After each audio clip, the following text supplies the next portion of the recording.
Hey guys and girls, just wanted to talk to you guys a little bit about Buzzsprout. Start a podcast today with free podcast hosting for Buzzsprout, easy podcasting software for hosting, promoting, and tracking your podcast. Buzzsprout is the best way to publish a podcast online for secure and reliable hosting to full iTunes support. Get started for free, no credit card required, cancel at any time. Stats are for losers. That's why we took the damn field. Now, if you want to crown them, then crown their ass. This is what's great about sports. This is what the greatest thing about sports is. You play to win the game. Welcome to the Airin podcast.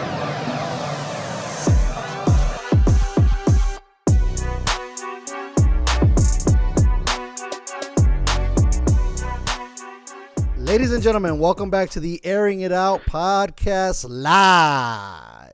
I am Dustin Marion. He is Hollow Clutch. What is going on, Hollow? Chilling, man. I'm looking like 2020. Yeah, I know. Honest. Now listen, bro. Your boy was trying to fit in a fucking medium over here, and I couldn't. Forget about haircuts, daddy. I can't. I'm eating way too much. I gotta put myself on Jenny Craig or something. You got the quarantine 15. I think that's what they call it. Jesus Christ. Oh, look, that's pretty sick. I think I got more than 15, but I'll take it. Yeah. So over there, no barbershop still, right? You got to do it yourself. No. You could, you could get some. I just been lazy to get some. I've been getting haircuts for the most part. I think regularly since like September, okay. I will go get haircuts, and then prior pandemic wise, like real heavy, like April, May, June, I bought my own clippers. Yeah, Shorty was just. That's how you got to do it, bro. Shorty was there. I'm gonna join that world soon. The ball club. Really? Your shit is receding, bro. Back. Wow. I'm looking like I'm about to look saluting back here and shit. Yep. Felix is there already. And I told him, I was like, "Yo, fam, it's time. It's time." He's looking. Homeboy still trying to hold on. You gotta let it go, man. It sucks though, because like we carrying the quarantine 15 plus bald. That shit is just not looking fire right there. You can't be bald, fat, and short. You gotta like pick one of the three, or at least two out of the three. The issue too is like women are. I'm taking, you're taking, but like this shit's on like the internet where it's like dad bods is a thing. How like, the fuck did that happen? I stopped working out when I read that shit. I was like, I'm good. Basically, right? You have all these hot women talk about dad bods. You're good to go. Like most women don't really like really muscular men, but it's like I wonder if they're lying or they just got so many goddamn dad bods they had to fold. You know what I mean? Like probably right. Fold to pressure. Yeah. Like, well, it's not pressure. It's more so like if everybody doesn't look like fucking Chris Hemsworth, you just like fuck it. I give up. For sure.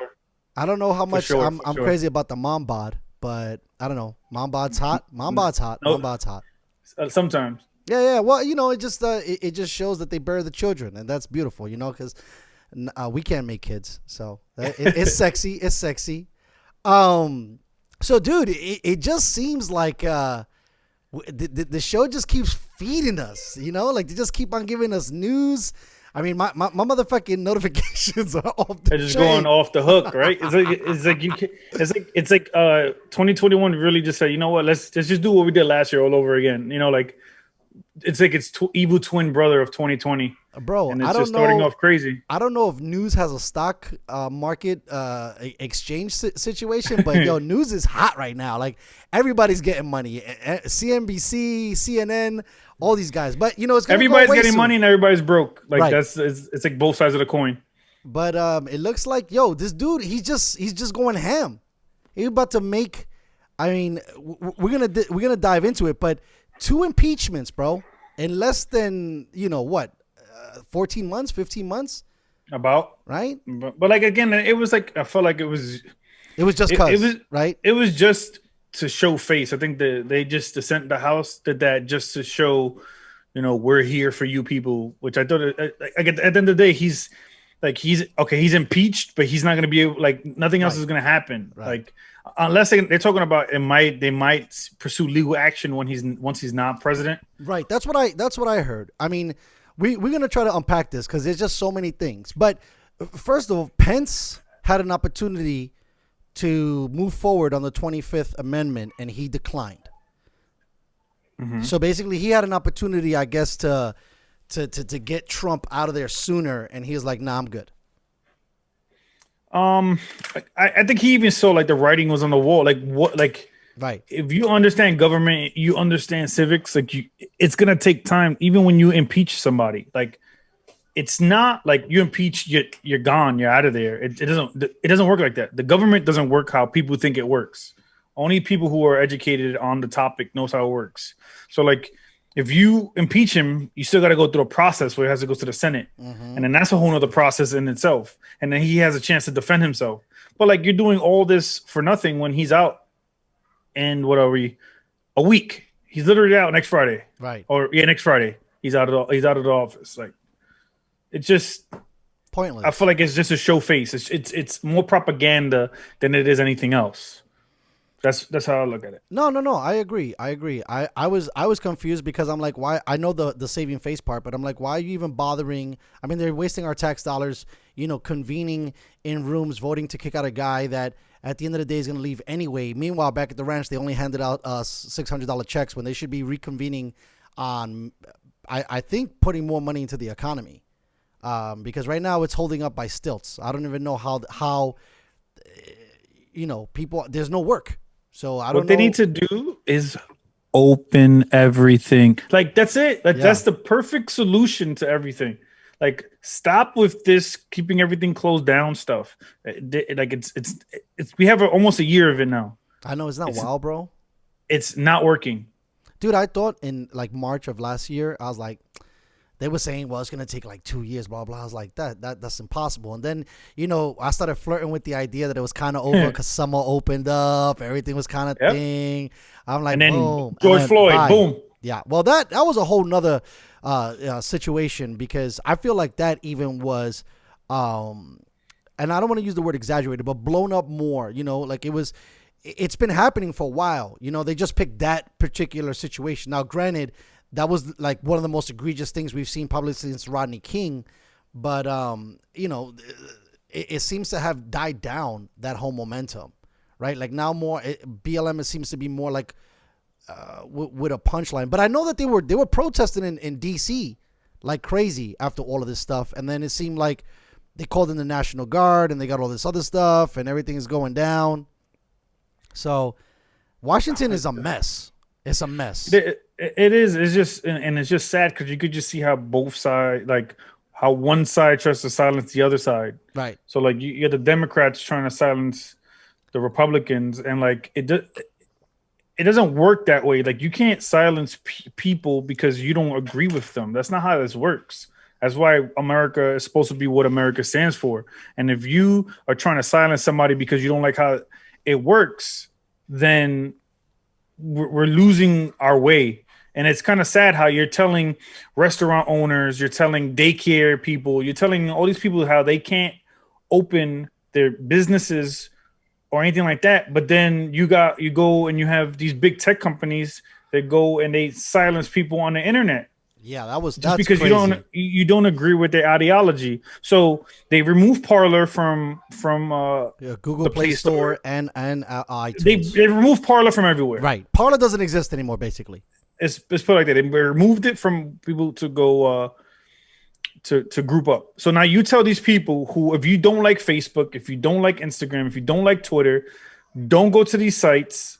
Go to somewhere else, make your own thing, and go do that. Well, they did, and then you had a private business shut down that forum for people who are like-minded, who had echoing a sentiment that you didn't agree with. But just because you don't agree with them, it shouldn't be shut down. But then you're gonna tell a pizza spot or the local corner store you can't open because of COVID.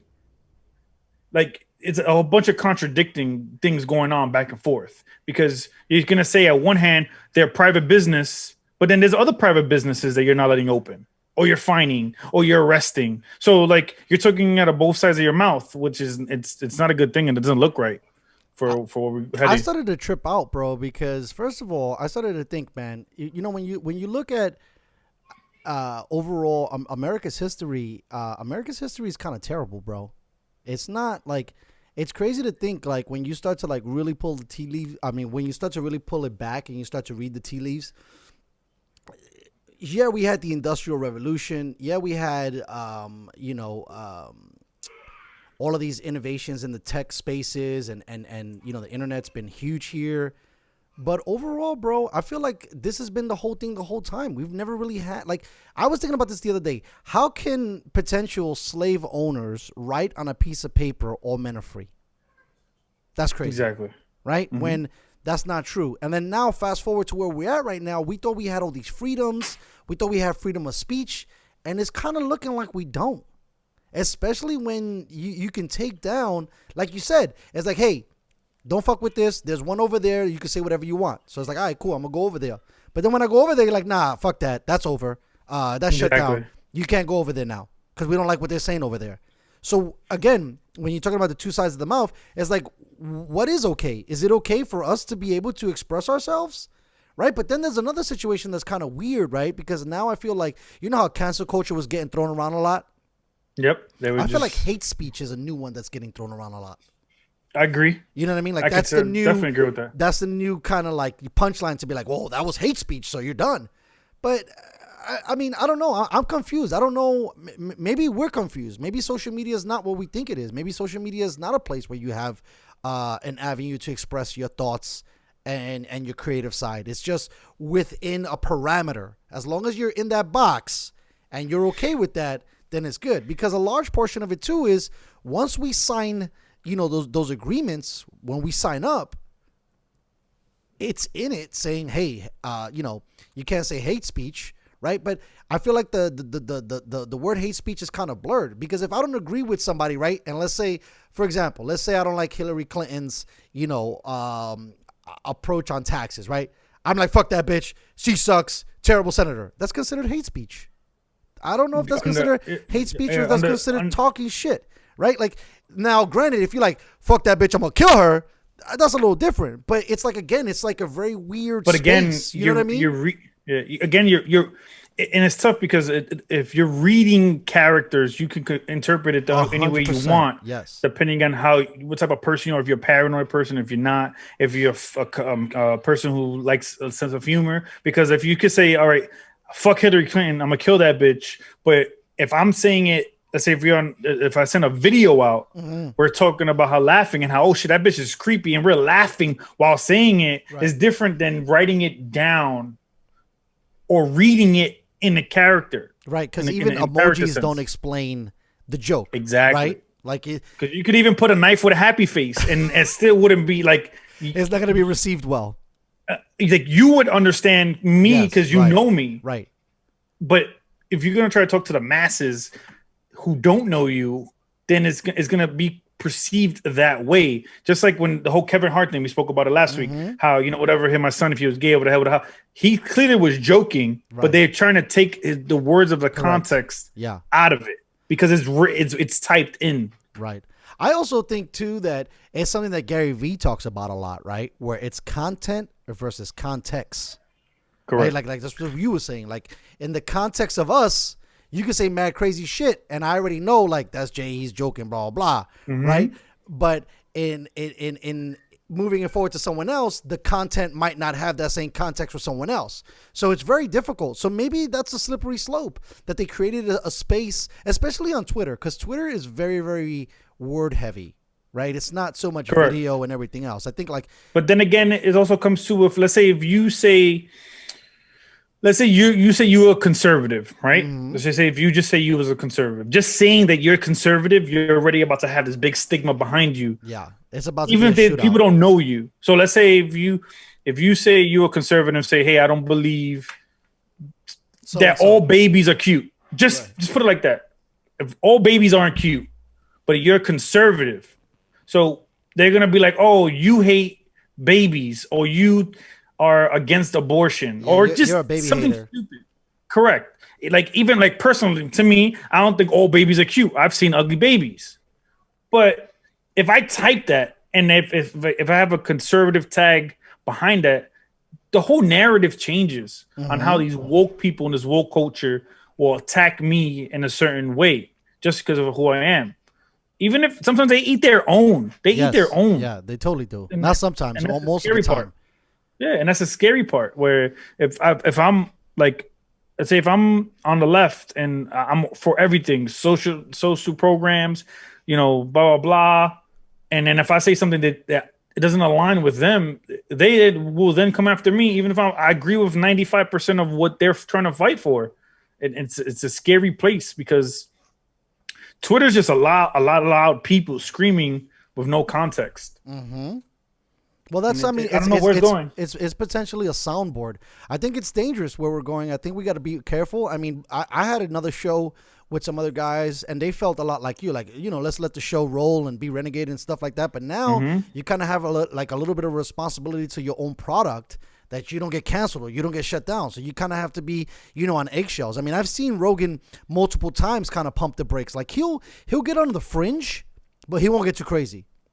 But he's been real open. He'll apologize if he says something he's crazy, wrong about something. Right. If he's wrong, but sometimes he has if he says something, he stands by it if he strongly believes in it, kind of thing. So like with men who turn to women who are fighting against other real biological women, like he stands by that because he's a commentating fighting expert. Correct. Like he believes that men shouldn't fight women, even if you are a woman now.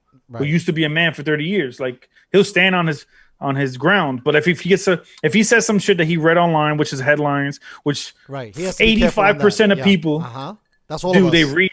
Like 85% of people, 90% I would even say, read the headline and then spew something that they didn't read the article. Right. So like when I have conversations with people and they say, well, did you see that Trump slapped some Pelosi or some shit?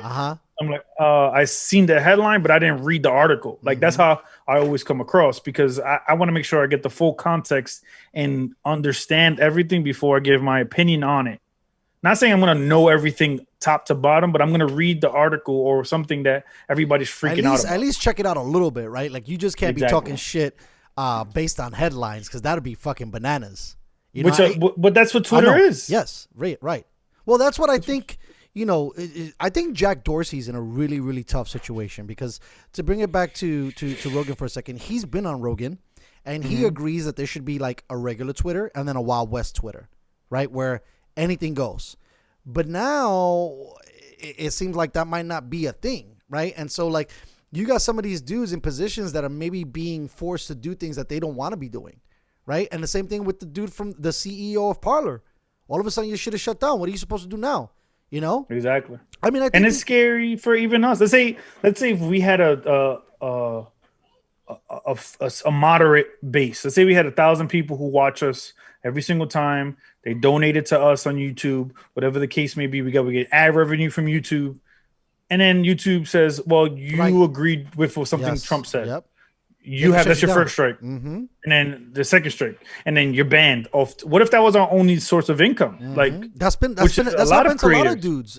Exactly. A lot of people have been kicked off of YouTube. I mean, I think even Rogan is like, "Yo, can we say that? Can we show that? Can we do that? Okay, I don't want to get kicked off. I don't want to get shut down." Because obviously a lot of people are counting on that revenue. I think that it's going to create an interesting space where now maybe some of these guys at Y Combinator, which is like a spot where a lot of these ideas for apps and stuff get funded with financial angels. I think now there's going to be some room for growth, right? Like somebody's got to be clamming to be like, yo, we got to open up another version of Parler or another version of Twitter or another version. But does it matter? Because they if they get a prominent figure who doesn't agree or align with their thing, promote that. Then we need to make a new app store. Then fuck that. That has to be it. That would be the answer. Next thing. Yeah, because you can that's why I love Android, because let's say if Parler were still up and running. The reason why, there's another reason why Parler got shut down was supposedly that the security was bad. Like they didn't have good security, so that's kind of bullshit, because they said the same thing about TikTok, right? TikTok was fucking from China, so all of a sudden the fucking Chinese are reading your goddamn emails. Correct. Right. So, in order to do that, right, and release a party store, whatever the case. I'm sorry. That wasn't I lost my train of thought. Oh, like why I love Android. So like let's say if Parler was still up and running, but they took the apps off the app store, but the app was still running. Right. Since you already have it on your phone, you can still use it.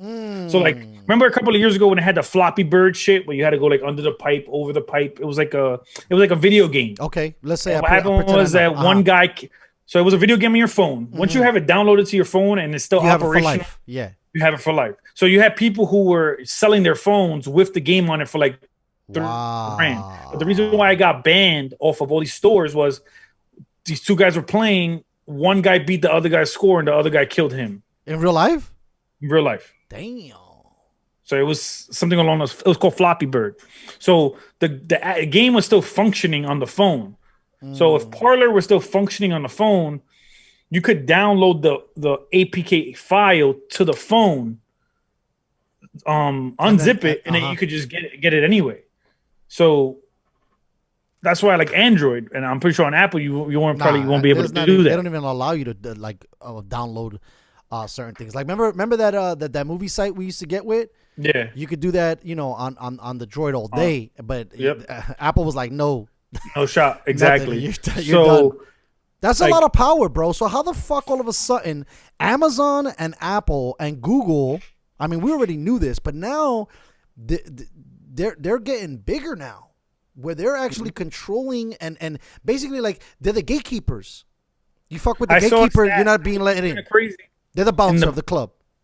Let's put this in perspective. Elon Musk, right?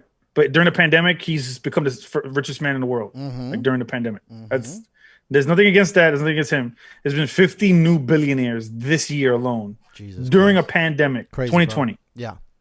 Which is how are you more billionaires in a pandemic where people can't work, no money, can't do anything, supposedly no money, and there's 50 new billionaires. Bro, think about this. The number that was released in the news, right? I don't remember who released it first, but the original number was 200 billion during the pandemic. Then it got revised and it went to 800 billion. Based on what you're telling me right now, bro, it's more like 100 billion. So you're telling me in the most crisis time of our history, there were some folks who were able to generate $100 billion, bro. That's crazy. Or more than that. More for sure, way more. I'm giving it the line there because originally it was only 200 bill, and that's not a fact. Think about this: the Great Depression, right? The stock market crashed; it bottomed out. Yes. In last year, nobody working supposedly. 40-50 million Americans out. The stock market's up the entire year. I've watched it. I've watched it, dude. Yeah. Tesla in February of 2020 was about $600-700 a share. In less than 4 months, it went up to $2,500. Yep, that's crazy. I mean, if you would have took your original stimulus check and would have bought 4, you would have caked up. You would have caked up. You would have been better, or bought it when it with the stock split. Right. Either way, and look, it just split right to 420, and it's back up to 820. So you would have doubled up again. Yep. So it's. I was just telling that to my wife. I'm like, man, this is not only is this a weird time in history, like shit is just not making sense at all. And that's why the proponent for Bitcoin is you see what happened? Look at what happened to Bitcoin. Bitcoin was like 10,000, right? Check this shit out, Jay. I was just telling my man. I'm looking at Bitcoin, right? I play a little bit in the market. I'm not a heavy hitter, but I play a little bit. So I'm looking. I had a couple shares of some other things, and I'm like, damn, Bitcoin 10,000. That kind of looks good, right? But I can only buy one, right? Because if I would have bought one, it went up to $40,000. One, I would have tripled my investment.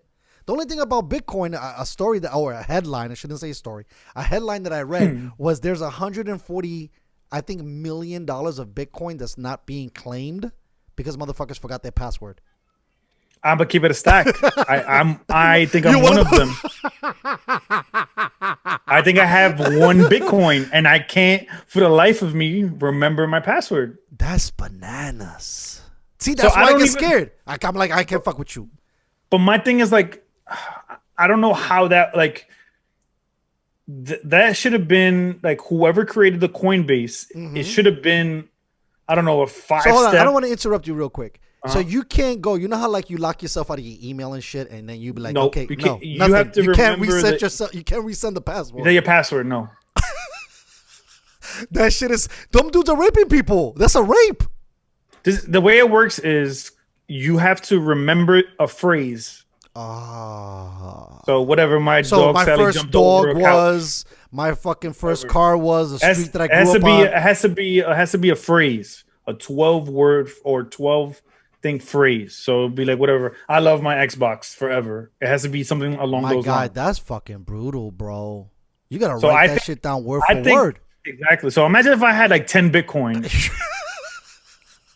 You're you would have been a millionaire, pa. You right now you're on the gate or close to it. Facts, and you would have had 100K at 10 times 10 at least, right? I mean, it's up to 35. I think the last I checked, I would have been around $400,000. Yeah, it's crazy. Let's say if I had 10 Bitcoin, but we like that.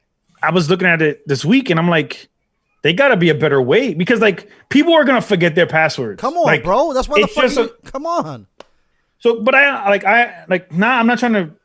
I was trying to make the comparison to Bitcoin. The system of that is decentralized. So, let's say if I have 10 Bitcoin, right? If I give you 5 Bitcoin, then you give somebody else 2 Bitcoin, and that person gives somebody else 1 Bitcoin. Okay. There's a ledger. There's a ledger. Like Jay had 10. Then he broke off 5. Chris got his 1 Bitcoin, and it goes up the ladder all the way to Jay's 10. Right. So every single Bitcoin is tracked. You can't hide nothing. There's no this shell shit. There's nothing that to the Cayman Islands. There's nothing money laundering. So it's all tracked. Everything is tracked. So how every come you can't donation. get it back? That doesn't make any sense. That doesn't make no sense. That's the issue. So my thing is, okay, so let me ask you, because you bought a Bitcoin once, right? Did you buy it on the internet? I don't mean to be an idiot, but okay. Yeah. You put your first and last name, right? Correct. You don't put your street address, your social, none of that shit. It's just your first name and email. Because I bought it with PayPal. I bought it with PayPal. Right. So you should be able to reclaim it through PayPal. Like, that doesn't even make any fucking sense. Like, there's a paper trail of that I have it. There's another paper trail that I bought it. How come I can't fucking get it? I mean, I am Jason fucking Bermudez. Now, that's what I was trying to get to. Like, how does... I gotta do more research. Yo, we better find that fucking coin. I know we're going a little off topic, folks. But like, there's a guy who supposedly has $220 million of Bitcoin, but he can't get into his wallet because he forgot his password. See, that's why I'm not fucking with it. Because there's no way I would remember that shit. You know what I mean? I have emails I can't even fucking get into because I send it to another phone. That's the only thing that they need to, I don't know, figure out how people, because it's gonna happen. People are gonna forget. Not only that, and we'll slide off after this. I think that you would make more people interested, right? Like, let's say you got 1/3 of the people bought in and they actually own a coin, right? But the other 2.5 are like, well, it's a little shady. It's not backed by anything, and I can't get back into my shit if I forget my shit. If they were to make it a little bit easier, then I feel like probably Bitcoin would go through the roof again, right? Because it can't be. I mean, 200, bro. If you had 200 mil. And you can't get that back? I don't know, man. Harry Carey, I would be thinking about that shit real heavy. Because that's gotta suck. And it sucks because I don't even remember I'm trying to remember the password from that time. And for Why the most part, it's so fucking complicated, bro? And I've used the same password for the most part. Right. For the longest. So I was trying to put that and that didn't even work. So what I'm gonna try to do no trial and error shit, nothing. I think you get 10 attempts, and if you do, you're locked out of your wallet. Forever. All right. So let's get back to some more fun shit because I'm getting depressed because my man's got 40 grand sitting somewhere. He can't even get into the goddamn fucking thing. So let's do what we do best. Urban Meyer, he just gets picked up by the Jacksonville Jaguars to be their head coach. The news I think broke yesterday afternoon. What are your thoughts on that? Is it it's confirmed? Final. It's final. Yeah. Because they were saying they were in serious talks. So I want to. Double check. Do the double check. Do a little Aaron Rodgers. I know they were in talks. Now the Jets have fucking interviewed everybody and their mother and haven't landed a goddamn motherfucker. They're not the Jets. The Jacksonville Jaguars, they're bad, but they're not stupid. The Jets are bad and stupid, at least from the front office ownership perspective. Is it final or were they were flirting? I think it's final, cuz. Reached the deal. Let me see here. Let's see. I think they're still in talks, but I think you're right. They're leaning towards it. So let's go with that. They're leaning towards. Okay, that sounds fine. I'll take that. And I don't know. I don't know how they're gonna get Trevor Lawrence. Correct. Obviously, they have the second most cap space or the most cap space, I believe. Right. Which, to be honest with you, I don't know why that's a thing anymore. Like, because you could get, I know, but you could sign. Sure, players. I get that. Yeah, but signing players we've seen doesn't really work. You're right. Right? Like, you got to build from. I hate when they say that. They're like they say that shit every year about the Jets. The Jets got the most cap space on the planet. I'm like, bro, it doesn't fucking matter. Nobody even wants to come here anyway. So. Not only that, like, cap space. Why. Let's say you had $100K in cap space, right? You can only buy 2 guys with that shit anyway, right? Like, the management of the money kind of goes fast. The NFL is tricky. So, right. like, they'll say you got a $50 million deal over 4 years, right? And then the first 2 years are guaranteed, and the last 2 years aren't. Right. So you got to give them all that money up front, basically. The bonus is what hits the cap. You got to worry about. But if you sign somebody to say $20 million, it's a 2-year deal, and the first year is $8 million, second year is $12 million. You know, like your cap is only taking an $8 million hit. Right. You know, like that's how it works. There's different ways. You could either do it front heavy or you could do it back heavy. Correct. Kind of goes Most of them do it back down. heavy. Usually. Most of them do it back. Yeah, right. Unless you like a Patrick Mahomes or Aaron Rodgers, you do it. Usually, if you're a QB, they're gonna pay you handsomely, especially if you come off of a Super Bowl win, a la Joe Flacco, a la Patrick Mahomes. Correct. So if Trevor Lawrence is what they hope he is, Trevor Lawrence is going to be. So look, we both played fantasy, right? I think the Jags are decent. They're not horrible. Their defense is patty, but offensively they look like they were doing some stuff. Gardner Minshew is just not the answer, right? Exactly. So and with cap salary cap, you go out, you build yourself a defense, right? The salary cap, because you have DJ Chark is good. Yes. You just need a better quarterback. Yes. James Robinson showed that he could play. Right, he's a the rookie running back. Yes. So you get the quarterback, which everybody's saying the second coming of fucking John Elway and everybody. And if they hit on that, you're set. You know, you just get a defense. Mm-hmm. Get them make sure you get them a good tight end. If that was them, I would go get Hunter Henry. That would be fire. Is he a free agent? Yeah, he's gonna be a free agent. That's good. Go get him. That's a good play. You need a tight end, especially for a rookie quarterback. That's gonna help immensely. So now you got kind of a game. Then all you need is maybe you can hit on a receiver in the draft or something like that. I mean, like you said, Shark is good. They got a couple of other guys that I've seen that have played in Sharp's absence. Keaton Cole. Yeah, they got guys. So they're obviously every team at this point is a quarterback away, right? Because for the most part, everybody's let's say at 500, talent wise, right? You don't have bums. You have the best of the best. We just call them bums because we're basically like we like to say we're not only that we're splitting greatness. Yeah. Right. You know what I mean? Because it's just like Homeboy's an animal. He got 10 sacks on a garbage team, but he's not winning. So that's important. So now, what do you think? Do you think that Urban Meyer, coming from college, will have an impact instantly within the draft because he's already seen and played against some of these players? If he does what Pete Carroll did, he'll have if he uses like some of the guys. He talks back to Ryan Day. Talks to them, some of them, the scouts from Ohio State, saying, "Hey, who's coming out? Who you seen? Who you recommend and stuff like that." Exactly. So there's a high possibility. It's a high possibility. I don't want to. I don't want to stay on this too long, but they got the Colts, who are really a quarterback away. You got Tennessee, who's a playoff team every season until and one might argue they're actually one great quarterback away from dominating that division. Yep. I mean, how much noise are you going to expect to make in that division? Overnight, that division got good. It all starts with culture. So if Urban Meyer brings in a good culture and he comes in, because he's won everywhere he went, the only issue that they were saying there is he is somebody who kind of probably would get bored in the same situation. That's a la the guy from LSU, Alabama, Miami.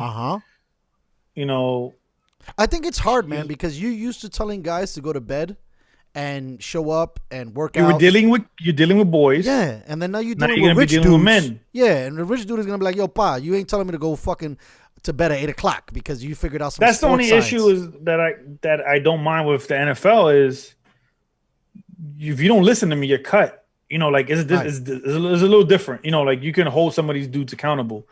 That's true.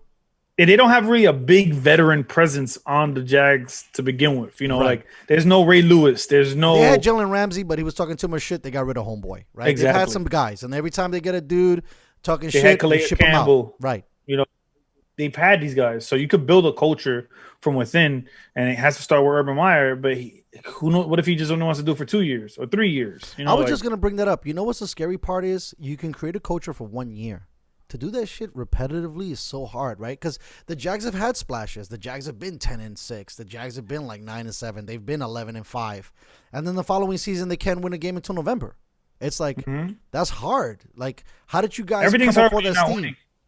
Right, and also too, you know, I feel like the NFL should do a little bit like the fucking NBA does with the fucking lottery. You know what I mean? Just keep.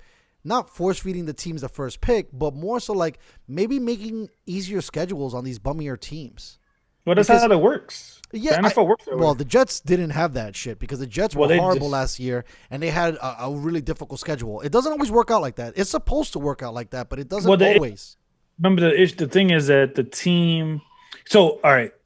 So let's say the Jets this year, right? Since they were in the bottom of the division. Mm-hmm. So They should have the most weakest fucking schedule next season. They will, right? But now peep this. So let's say they'll play Deshaun Watson, right? Sure. Let's say they match them up with the Texans, right? Uh-huh. But now let's say the Texans go out and get OBJ. They go revamp the defense. You're saying Not that at the time the team might suck, but if the team goes make Exactly. splashes, then it's not their fault that all of a sudden the team that was, you know, the 10th seed all of a sudden is 2 with talent on paper, and then they start to show Exactly. up and perform, and then you're like, fuck, how did we end up with this? Exactly. So Okay. you get let's say who's the 4th team in the NFC in the division with the Steelers? The Bengals. Right. The Bengals win a 4th seed, right? Yes. So now next year, what if they come out now? Right. Now Joe let's Burrow say comes back. They get a wide receiver. All of a they sudden, get a running fucking back. AJ Green now- plays like fucking Megatron. Now they slapping everybody. So now Fuck. like they have to play a 4th place schedule. But now let's say if they go 11-5 or 12-4, let's say I'm just saying Right. it can happen that way. No, that makes sense. That makes sense. So that's That why does- Tom Brady's greatness is fucking unmatched. And 'cause we're he's gonna always talk played about it. My man is just filthy. He played a 1st place schedule almost his entire career. Right. That's crazy. That's why it gets a little. That's why you got these teams that like they balloon up. So you'll get Jacksonville to come out 10-5 Right. or 11-5 That's or true. 10. I didn't think about it like that. Right. 10-6 because then they'll play bum ass Cincinnati. They'll play bum ass Cardinals. Right. They'll play those bum teams at the time of the year that they like for the next year. Right. So Because they're then basing it that's off of what- last year's schedule. Correct. Like last year's record. And this year, like you Correct. said, they could bubble up and all of a sudden, Minnesota could fucking end up being undefeated. Right. And you might think that they're sleepy and you're like, yeah, this is going to be a good matchup in the sense of even, and it's not because they can hit on players and do more.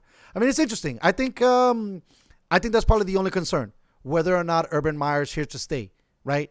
And I think that if I was Jacksonville, I would be like, all right, cool. You got to sign a 10-year contract. But even so, I'll retire. Doesn't matter. You're not locked in. So They can't force you to coach. I know, but there's got to be some verbiage where, like, what Homeboy did to the Miami Dolphins was ridiculous, right? I don't know if it was Nick Saban. It might have happened twice. It was to the Nick Dolphins. Saban. I know, but I there was don't another blame Nick dude. Saban either because he wanted Drew Brees and the coaching staff said no. So he's like, fuck it, I'm out. That's true. Because we don't know what happens if they Yes. sign off on Drew Brees. Right.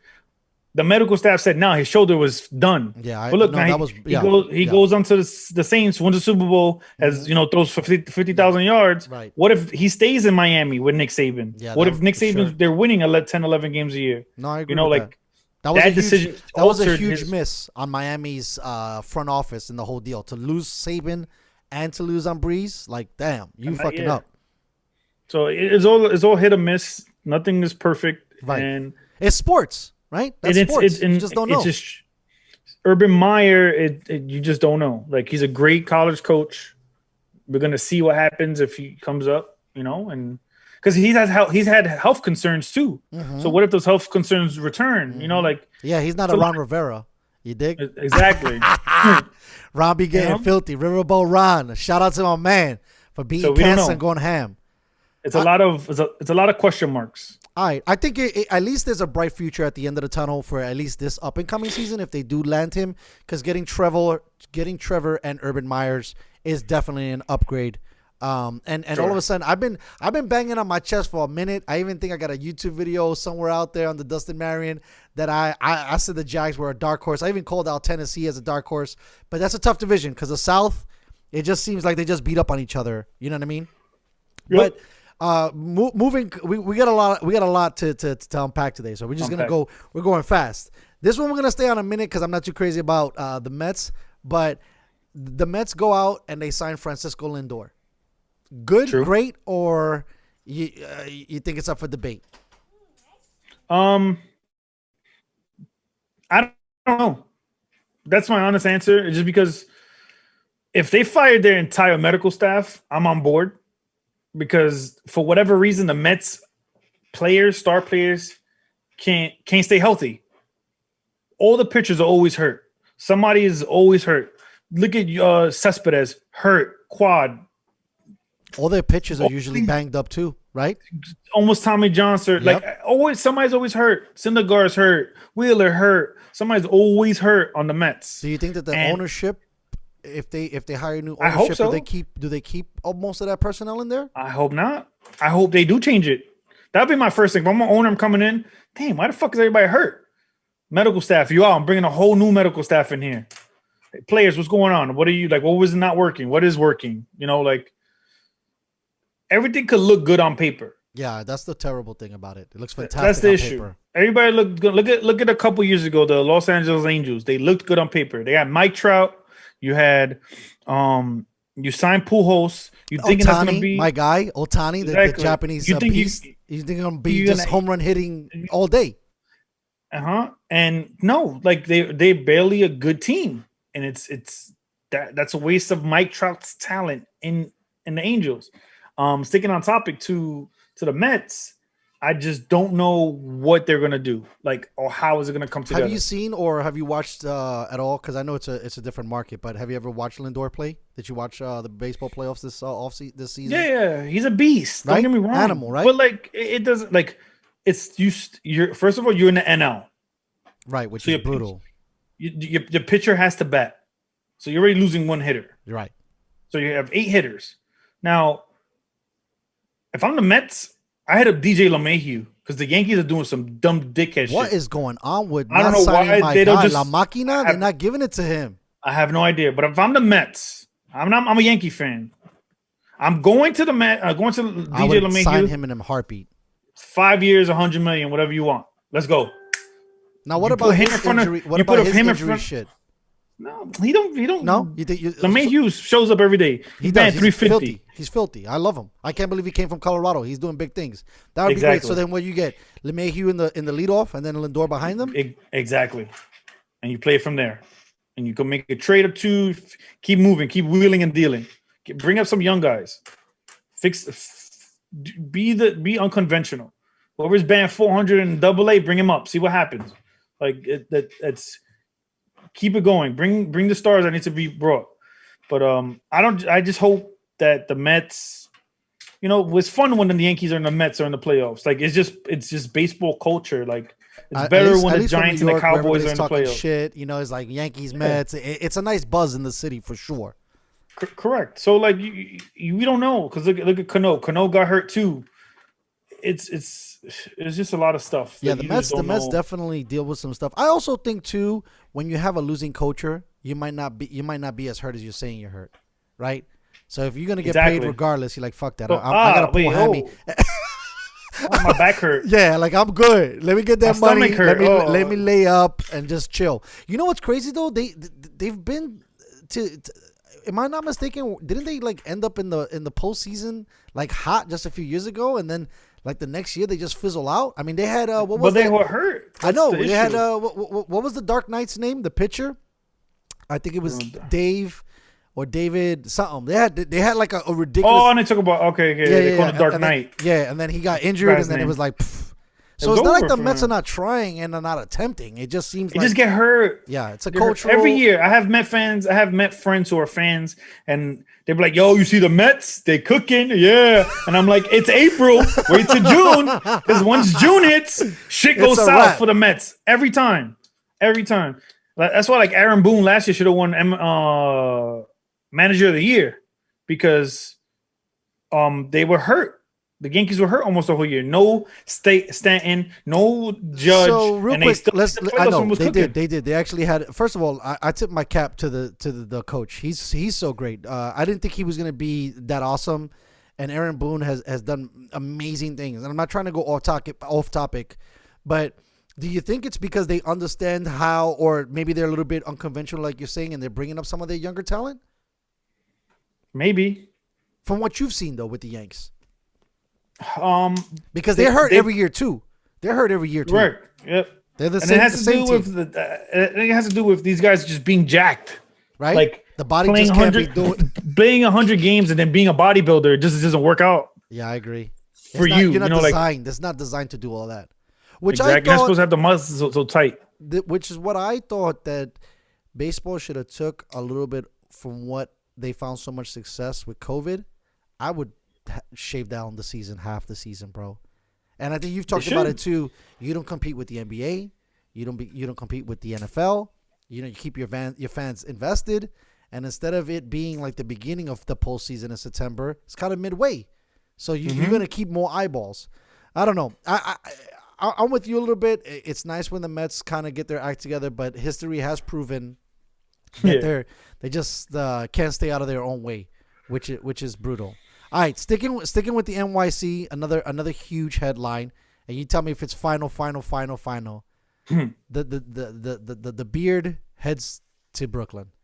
Is that? Yeah, it's official. Okay, that's all 100%. He went to Instagram and signed the fucking paper and took his little picture and everything. He's done. He's already in Brooklyn. Now the big question mark is Kyrie. Kyrie's on some. What's up with my man? I don't know, man. All right, let's take a quick pause before we dig into Homeboy. Back to what we were saying earlier, to kind of bring the picture, full circle. You can't hang out with your family now? You can't throw parties for your family? Like, I get that, it's kind of against the law to have large groups of the issue gatherings. Here's the issue. If your employer has it in your contract where stuff could get revised and your employer's protocols state you can't be seen in public without a mask amongst other people. Okay, that makes sense. You can't do it. Right, that's true.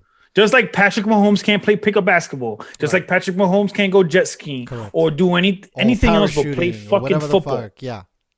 It's in his contract. So it's in whatever the collective bargaining agreement with the NBA and the NBA PA. You can't, COVID protocols dictate you can't be in a crowd maskless. No, that makes total sense. Just that. Yeah. So now go ahead, finish up. It's not to say you can't hang out with your family. Right, but you can't be at a party. Right, and posting pictures and be maskless video, and fucking inviting 20 motherfuckers. And then, but that's not the only thing. The only on top of that is that you don't even call your bosses to say you're not going to play. You text your teammates saying that you're not going to play. Oh shit! Damn. And then you just your reason for not playing is you don't feel like it. Wow. Like how does that? So this is what I want to ask real quick: has Kyrie lost trade value? Because at this point, I would have traded. Oh, for sure. He can't. So you're stuck. You're stuck with homeboy. $25 million. What are you gonna do? I don't know. Trade him for like 3 bench players. Fuck it. You can't. No. Who you gonna trade him for? What if he doesn't? He could retire mid trade. Fuck. Or he can go somewhere else, right? If they do trade him to fucking LA. I'm sure LA will take him. No, they don't. Nobody fucking wants him in LA. LeBron doesn't want to deal with him. No shot. So he's but what I'm saying is, like, the league even if you train to a bum ass team, that bum ass, he could be like, all right, I'm not gonna play. My knee hurts. My elbow hurts. My stomach hurts. You know what's so crazy? Homeboy to me has top 10 talent, and he just can't stay out of his own mind. He's a good player. That's the issue that we spoke about last week. Yeah, a little bit. We were talking about how players wanting greatness, right? Mm-hmm. He already has probably 150 million in the bank. Facts, and he's got a chip, so there's nothing else. What are you gonna do? You're good. Like, he don't got nothing else to prove, right? Does he really give a fuck if Shaquille O'Neal or some of these guys on these sports shows say that he's a top 10 player of all time. He could care less, I'm sure. Exactly. And then and I get it. Like if you're trying to be there in social justice and do things, you can play and talk about it. Look at LeBron. That's the one thing. LeBron is 10 out of 10. He gets my utmost respect. He talks about social issues, and then he comes and cooks you on the court. Yeah, like that's a little Kobe about him. He does fucking show up big time.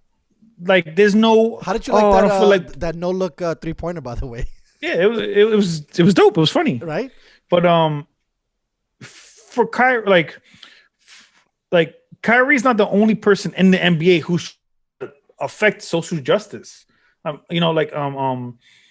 There's other players in the NBA who are trying to talk to the community leaders, to the DA, to the police chiefs, and all. They still show up for fucking work. Yeah, that's true. I think we all show up for work, right? Everybody does.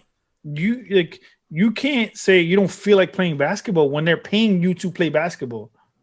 What you should do is maximize your platform, maximize the NBA. Use all the 50 reporters that you got to talk to get your message across. Call people out by name. Support people out by name using your platform. Like you being quiet and you not like reaching out to your boss. Yeah, that's crazy. Who's paying your bills? Yeah, who's paying your fucking bills? Force? Now you didn't force, but you convinced KD to go to Brooklyn. Right. Like you convinced KD to go there. KD could have went anywhere. Like to me, if I was KD, where I really would have went, I would have went to the Mavericks. Right. They got had Luka, him, and Porzingis. Yeah, they got a good team. That's where he could have went. But now you force him to come to New York, and now you don't show up for KD. He already dealt with one head case of Westbrook as a PG. Now he has to deal with you as a PG. Like, come on, fam. Like it's just not fair. All right, so if Homeboy shows up for whenever he wants, right? Forget about him. Is Kevin Durant and James Harden enough to make noise in the East in the playoffs? It's just tough because you got rid of some of your, you got rid the of bench players, Karis LeVert. You got rid of Jared Allen. So now you expecting Joe Harris and Jeff Green to pick up the slack, and it'll be tough. It's gonna be interesting. What they can do is go wait till the buyout market comes out, where you have some of these guys who are on bad teams who wants to get bought out their contract.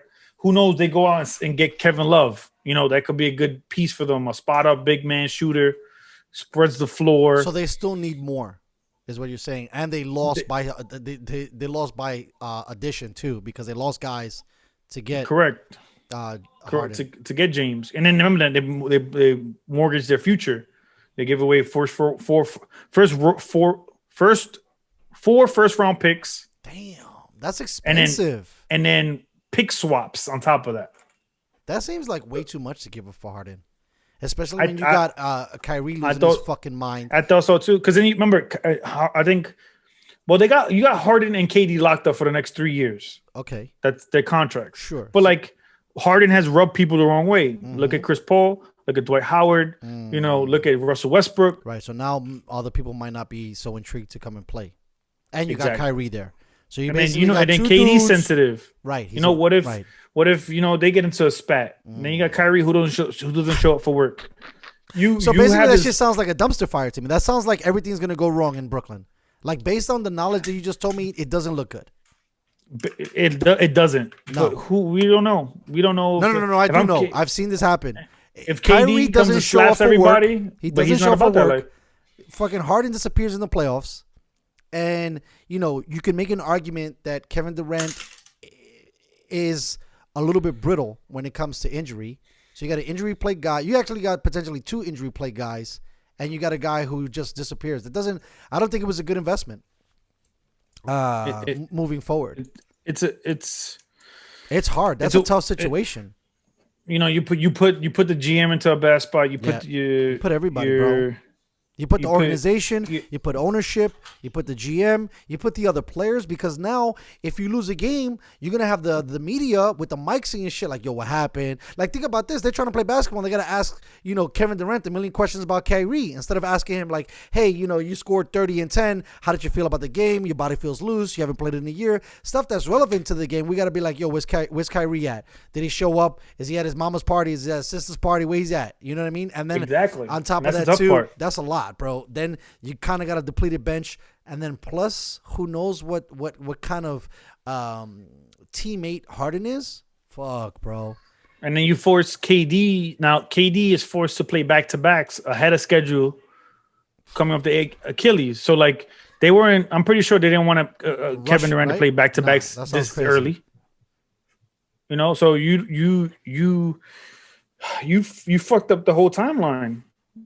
Kyrie fucked up the whole timeline because then he's taking games off, and he was off for 9 months. Bro, he's been off for a long time. He was off in the Celtics. He was off in the Brooklyn Nets. Exactly. Like, been hitting a lot of vacation time and getting paid. What are you going to take games off? Like, isn't the fucking saying in sports like no days off? Isn't that like a fucking thing, right? Like fucking, LBJ tries to play with cramps. You got MJ, like we talked the last time, playing with flu.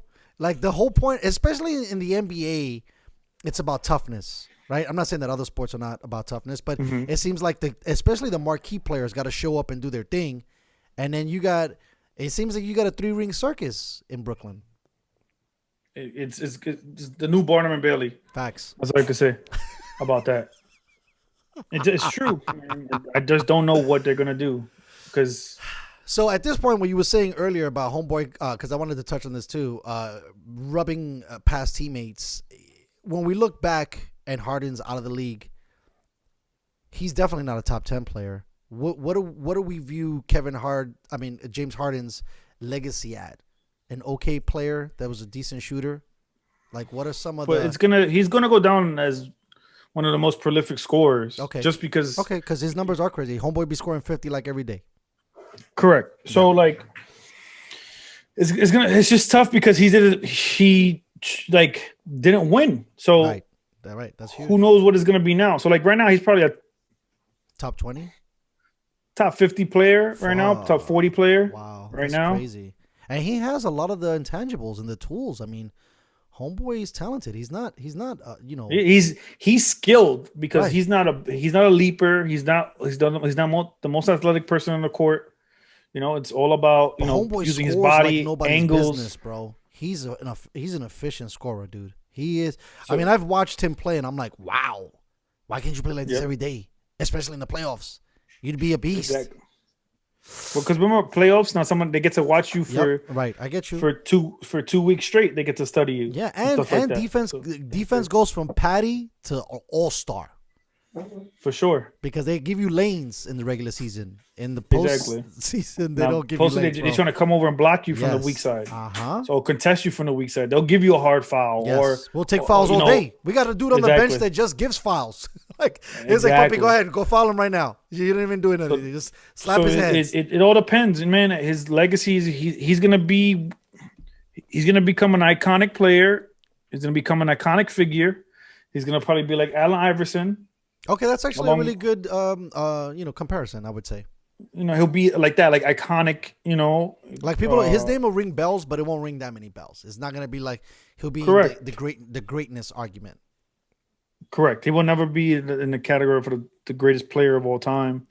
Along those lines, he'll probably be one. They trying to make a case for him to be one of the best scorers ever, but it's you got it's KD. Hard, bro. Come on, forget about that, bro. You got fucking Kobe Bryant, Michael Jordan, Shaquille O'Neal, LeBron James, like that, bro. These guys score so much, and they play so long in their history. That too, not only are they scoring, they always show up, but not only that, because of their longevity, their overall point scoring is just astronomical. So one more thing, and we'll slide off of this real quick.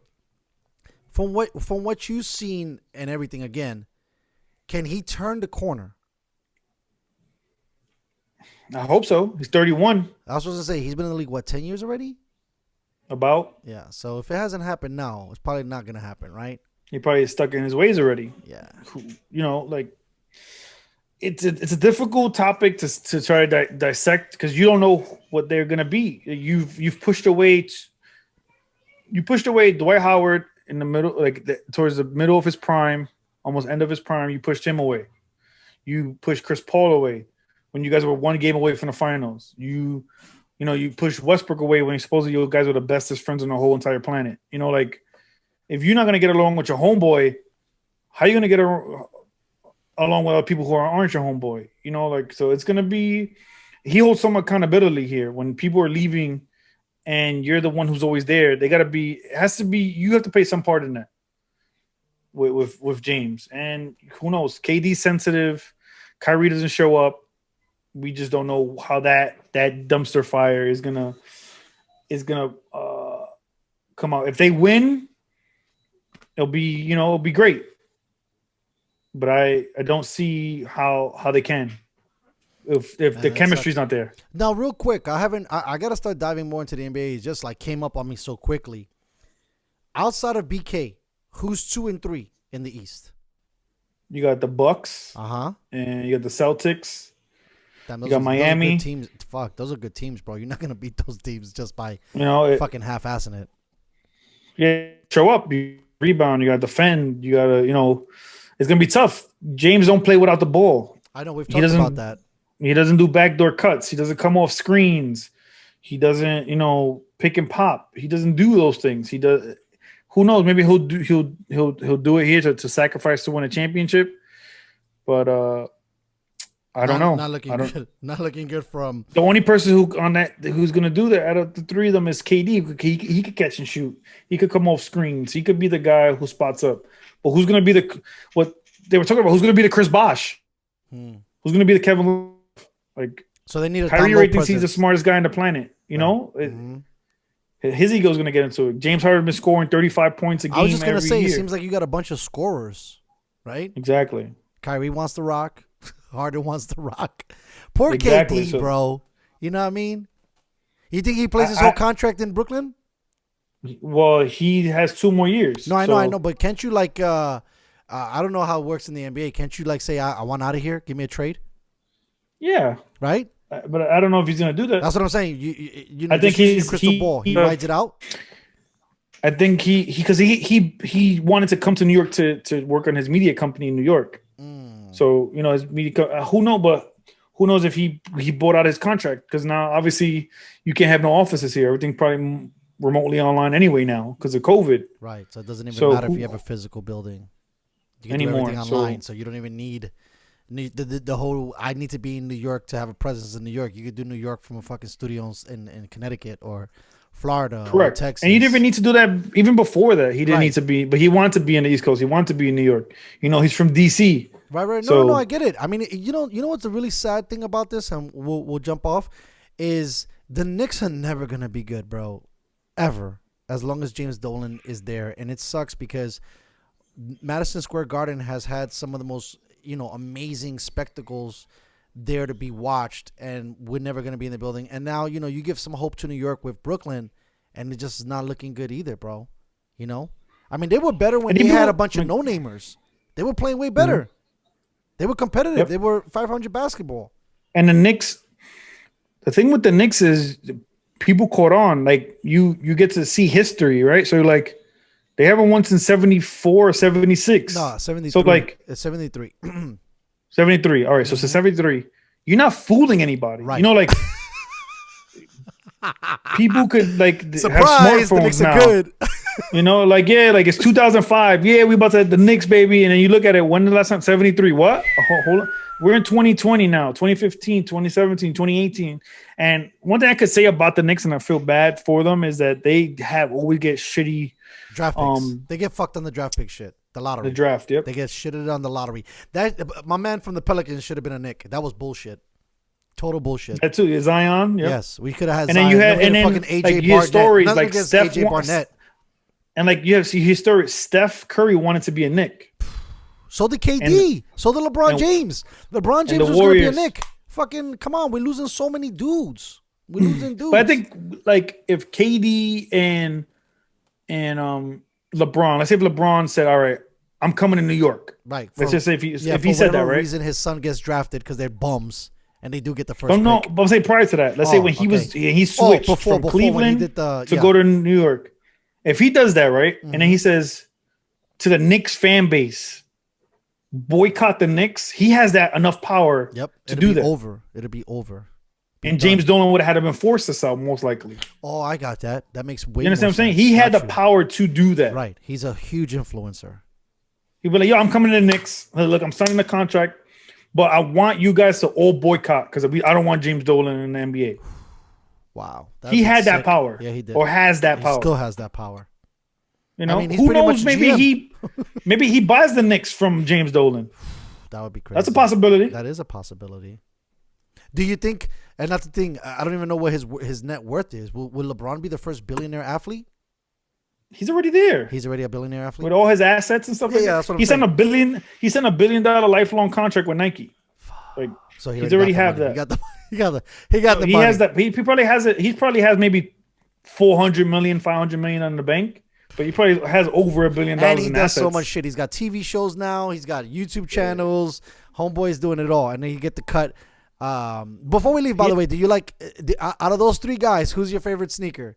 The Kyrie, the LeBron, or the KD? They're all Nikes, right? Yeah. You like the it depends Soldier? on what time. Right. So like Kyrie's were dope one year. Okay. KD's shit was dope one year. But the consistent is LeBron, right? Yeah. His sneaker for the most part every season is pretty fire, right? Almost every season, yeah. I was never a big fan of his sneakers anyway, but like I like the Kyrie Soldiers. has like they're cool. Kyrie has some dope shit. I just don't like that they're low tops. The Kyries and the fucking KDs. Well, they took it from Kobe because remember, like when he did the low cut shit. Because the low top, like Kobe, he said that he noticed how like soccer players put so much more torque on their ankles, cutting left and right and putting all these different angles. Wow. And they wear their shits below their ankles. I never thought about that. So did the NFL. A lot of NFL guys have like low, you know. Yeah, because you have to cut. So it was supposedly idea to keep your ankle together because you're always jumping around and shit. But now they realize that probably that science doesn't make that much sense. It's more of like a myth, like because you're gonna tape it anyway and wear ankle braces anyway. That's true. You're gonna be wearing all types of shit, sleeves or whatever the fuck they put on you. Exactly. Tape. All right. So go ahead. If you twist your ankle, you're gonna twist your ankle. Facts. Regardless. There's nothing. There's gonna be all the tape in the whole goddamn. The only thing the tape is gonna do is keep that shit right there. Yep. Once you come back down. From By the way, breaking or spraining your shit. ankle is terrible. I don't even know. That's just the worst thing in the whole wide world. It is. Definitely is. So this is gonna be my favorite. I've been waiting for this for a hot minute. I teased it out last week. We did our top 5 receivers.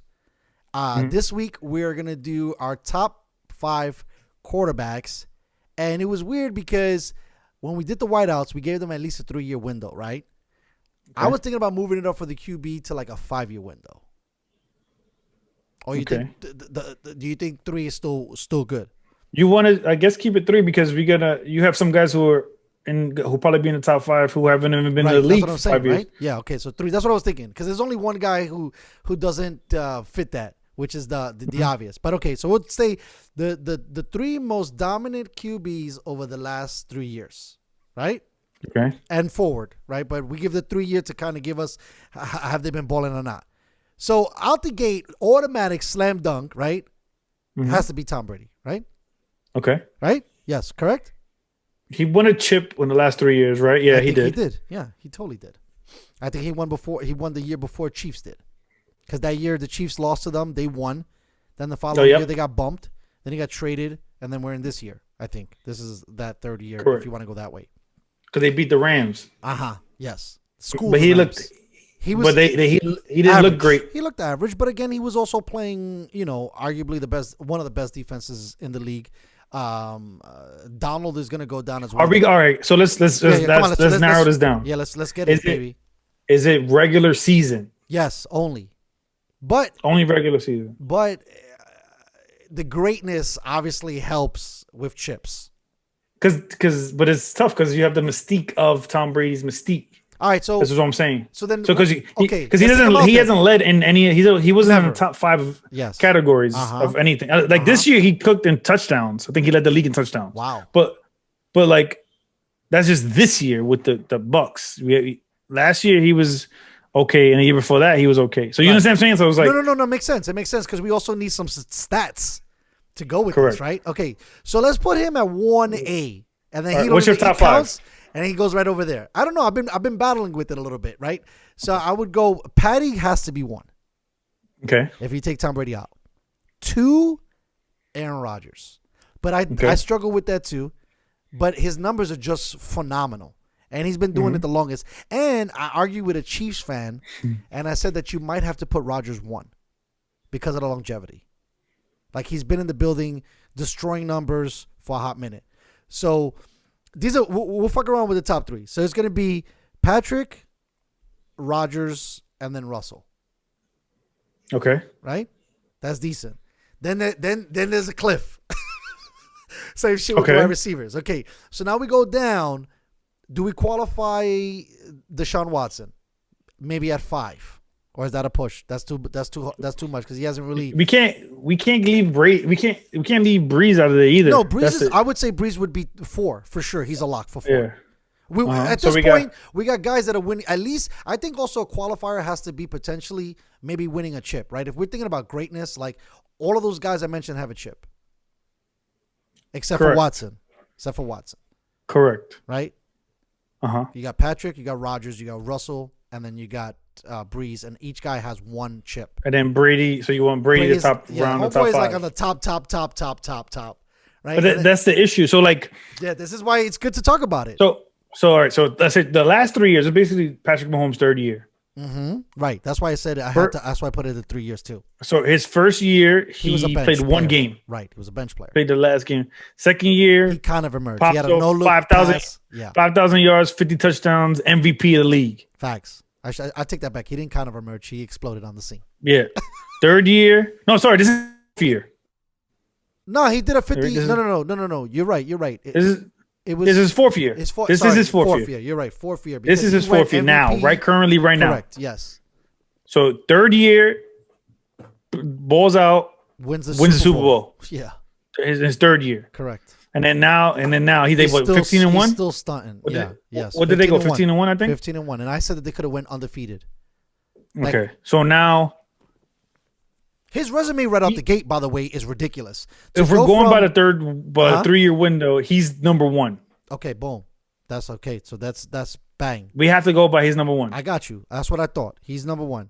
Who's 2 then? 2 is it Rodgers or Russell? It would have to be Rodgers or Russell. Right. Either one of those guys. And the only thing I would probably just put Russell above Rodgers. The only reason why I would do that is because he went to 2 Super Bowls. He won 1, and then now everything is either Russell or bust. Right. Even though with Packers it is Rodgers or bust. Correct. Don't get me wrong. But like he does more with less. He does way more with less. Correct. Because Aaron Rodgers has had good defenses. Aaron Rodgers has had good running backs, good wide receivers. You could argue that Russell Wilson hasn't had jack shit. Except for Lamar Lynch. He had Lynch for a minute.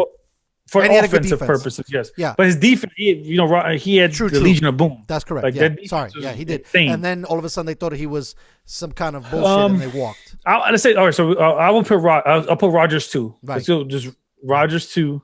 Then we got Russell 3. Uh-huh. I will probably put Brady 4 and Breeze 5. Okay. So now, let's see who could have been making the cut. Ben Roethlisberger, no go? No bueno. Phillip Rivers. Well, he gets fucked because of last year because he was out the whole year. Right. So that's 1 year. He got took away. This year his numbers didn't pop off the sheet. Uh-huh. And then the year before that, I think he had a good season. Right. But we going by a 3-year window. Right. So he's kind of disqualified just because he didn't play last year. Facts. And then this year they were a fraud 11-5. Yes, 100%. You know, or 12 and whatever they went. They went 11-5. Right, so let's look at the former MVP. So you want the fringe? Then we have the fringe people on the outside looking in. Right. Because I'm thinking like 4 and 5 could get played with. Because you could also argue that Breeze's numbers for the last 3 years was soft too. Because I would take out Breeze. I would take out Breeze and put Lamar Jackson. Right? Because Lamar Jackson, his numbers is ridiculous. He cooked. I looked at his shit, not scrambling. Last year, homeboy threw 30 plus touchdowns. That's not easy, especially in the sense of people have argued that he's not a good thrower, right? And he's also been a 3-year guy. The only thing is this season, rookie year, 6 TDs, 3 touchdowns, and then 19 because explodes. he played like towards the end of the rookie season. Right, and then 19 he explodes, 36 and 6. That's crazy. And then he follows that up with 26 and 9. For a guy that can't throw the rock outside the numbers, according to the people. I would put Deshaun over Lamar. Okay, now I brought up Deshaun. Let's look at Deshaun. That's what I'm saying. So I think you got to take out Breeze and 5 is still open because potentially you might have to put Deshaun in there. Yeah, I would do that. I would put Deshaun over Lamar. Correct. But now, what's your argument for doing that? Because if quarterback, you have to be it's throwing the ball to me. Like I'm not trying to take away the legs. No, I got you. He's a split guy. He's half runner, half thrower, not full thrower, which is what we're trying to qualify. Best quarterback, not best running quarterback. So that's why I would go with Deshaun at number 5. All right, because he's a better thrower of the football than 100%. Look, his rookie year, 19 and 8. The following, 26 and 9. The year after that, and I think one of these years was the injury year, which is crazy. 26 and 12, and then this season, no one's even talking about it, bro. He threw for almost 5,000 yards with nobody, and 33 and 7. That's ridiculous. But they lost. That's why. But No. I get it. What I'm saying is, also he's overshadowed with the fact that he's in the South and he's in the Texans. There's a lot of reasons why he doesn't get the love. I don't think he gets enough airtime, and the Texans have just been a horrible dumpster fire for a hot minute. For sure. So that's it. So that puts us there. So we got Patrick Mahomes, Aaron Rodgers, Russell Wilson. You said Tommy? Yep. And then Deshaun Watson. That's our top 5. That's good. So then for Fringer, is Lamar or still because he's half-half? No, you could, I guess. It's hard, right? He came from an MVP season. That's why I'm saying. I mean, even though homeboy can't throw, he still threw 30 touchdowns in his for sure. But like when you like, it's still a part of his game. Like I can't take it as another part of his game. Agreed. The threat of him running, the safeties come down, you get the whatever over the top, or he runs and then he throws, hits somebody open. Cool, but it just like if I had to go, what happens if that ability gets taken away from him? Right, he's not the same player. Correct. I need him to throw the ball. Like 100%. I need somebody who can throw the ball, and I'm not discounting him. No, I totally agree with you. Justin Herbert looked like a better quarterback than him this year. Wow. As a pure thrower is what you're saying. As a pure thrower, you know what I'm saying? Like pure thrower. Justin Herbert didn't come out and saying, well, the defenses know our plays. Lamar did, like right. Justin went out there and just balled. I think Justin Herbert he threw 36 touchdowns. Yeah, he's coming up real good. I mean, I think they're the Chargers, but they got very lucky landing him. He's going to be special for them. And I would like to say that I called Anthony Lynn being fired at the end of this year. You totally did, but to be honest with you, I don't think Anthony Lynn should have gotten fired. I think so. I think he should have. He lost Joey. He lost Joey Bosa. That was the Niners that they lost second Bosa. But even though the defense has been plagued with injuries, the offense kind of really didn't figure out. And the fact that at least they were competitive, like I'm a little fatigued with the fact that you just fire guys. Like the issue is right. This is because he's only been in the building 2 years or 3 years. I think it was his 3rd year. Okay, right. But you have to go with the pattern. So tell me the pattern. The pattern is they slap people in the first half. He can't make adjustments, and they win the game and close out in the second half. Okay, that's actually a really good point. So like even his first year, they would get really close ball games, and they would lose. Yeah, they've lost a lot of second half games. Everything is like 7 points and under. Like they would lose games by a touchdown or a field goal. Like they would be up. Look how much they were up this year: 27-4. I mean, 27-3, 28-10. They were beating the Chiefs and they fucking lost. 21-7. Yeah, they're up, and in the second half, they get shut out in the second half. Okay, or fair. Don't even do anything in the second half. Besides that point, do you have another point why he should have been fired? It's winning and losing. That's the only point. That's a major point. No, for me. I get you. I think that he related to the players. I think that he understood guys. I like that he was a younger guy. I feel like he's able to relate with the players more, and he provides diversity in a league, at least at the coaching position that doesn't have enough diversity. And who's to say? This wasn't reported. This ain't nothing. I'm just speaking. Tell me. Purely speculation is. Uh-huh. What if ownership met with Justin Herbert or and called they him on the this phone guy and the fuck said, out of here? said, "Hey, what do you think about Coach Lynn?" That's true. Okay. Or they called the leaders of the team. Right. Which there's barely any. I mean, I think they just got a raw deal too, because look, what was it, a couple of years ago, and I think Lynn was in the building. Fucking Hunter Henry wasn't healthy. Allen wasn't healthy. Yep. He didn't have Herbert. Derwin James can't stay healthy. Derwin James is another motherfucker. You know, it looks like Joey Bosa's an animal, but his engine runs out midway through game 2. I also think too, to make another argument on that second half shit, their defense also disappears too. So you might be able to draw it up. But if your fucking guys are fucking giving up on plays, like I've seen Bosa winded, and I'm not saying that I wouldn't be winded chasing somebody fucking 100 snaps, but bro, I pay you mad money for you not to be winded. Correct. And they gave him they sub him out of 3rd and shorts. That's crazy to me. I need you in that play, Papa. You're $100 million player. Come on, my man. So I don't know. I'm kind of on the fence with the Lynn thing. I would have gave him one more year. I would have signed him for 1 year contract, and I would have said, look, next year, it's all on you. Win, lose, or draw. And also, too, like, put it like this. You can't trust. This is another thing that I just thought about. Tell me. You can't trust his judgment when you were going to start Tyrod Taylor over Justin Herbert. Whoa. That was not his fault. That's not his fault. Of course it is. Hold on. The no, players, listen. the players, players know. Yes. And players are like 10 could play. Listen, bro, I'm not even a fucking player, and I could have told you that Tyrod wasn't the guy, but that's not the point, because when I was talking to, shout out to John Conti, and he was at fucking Charger camp, he's telling me, I'm like, you're fucking delusional. He's like, Tyrod looks amazing. He's got so much command of the offense.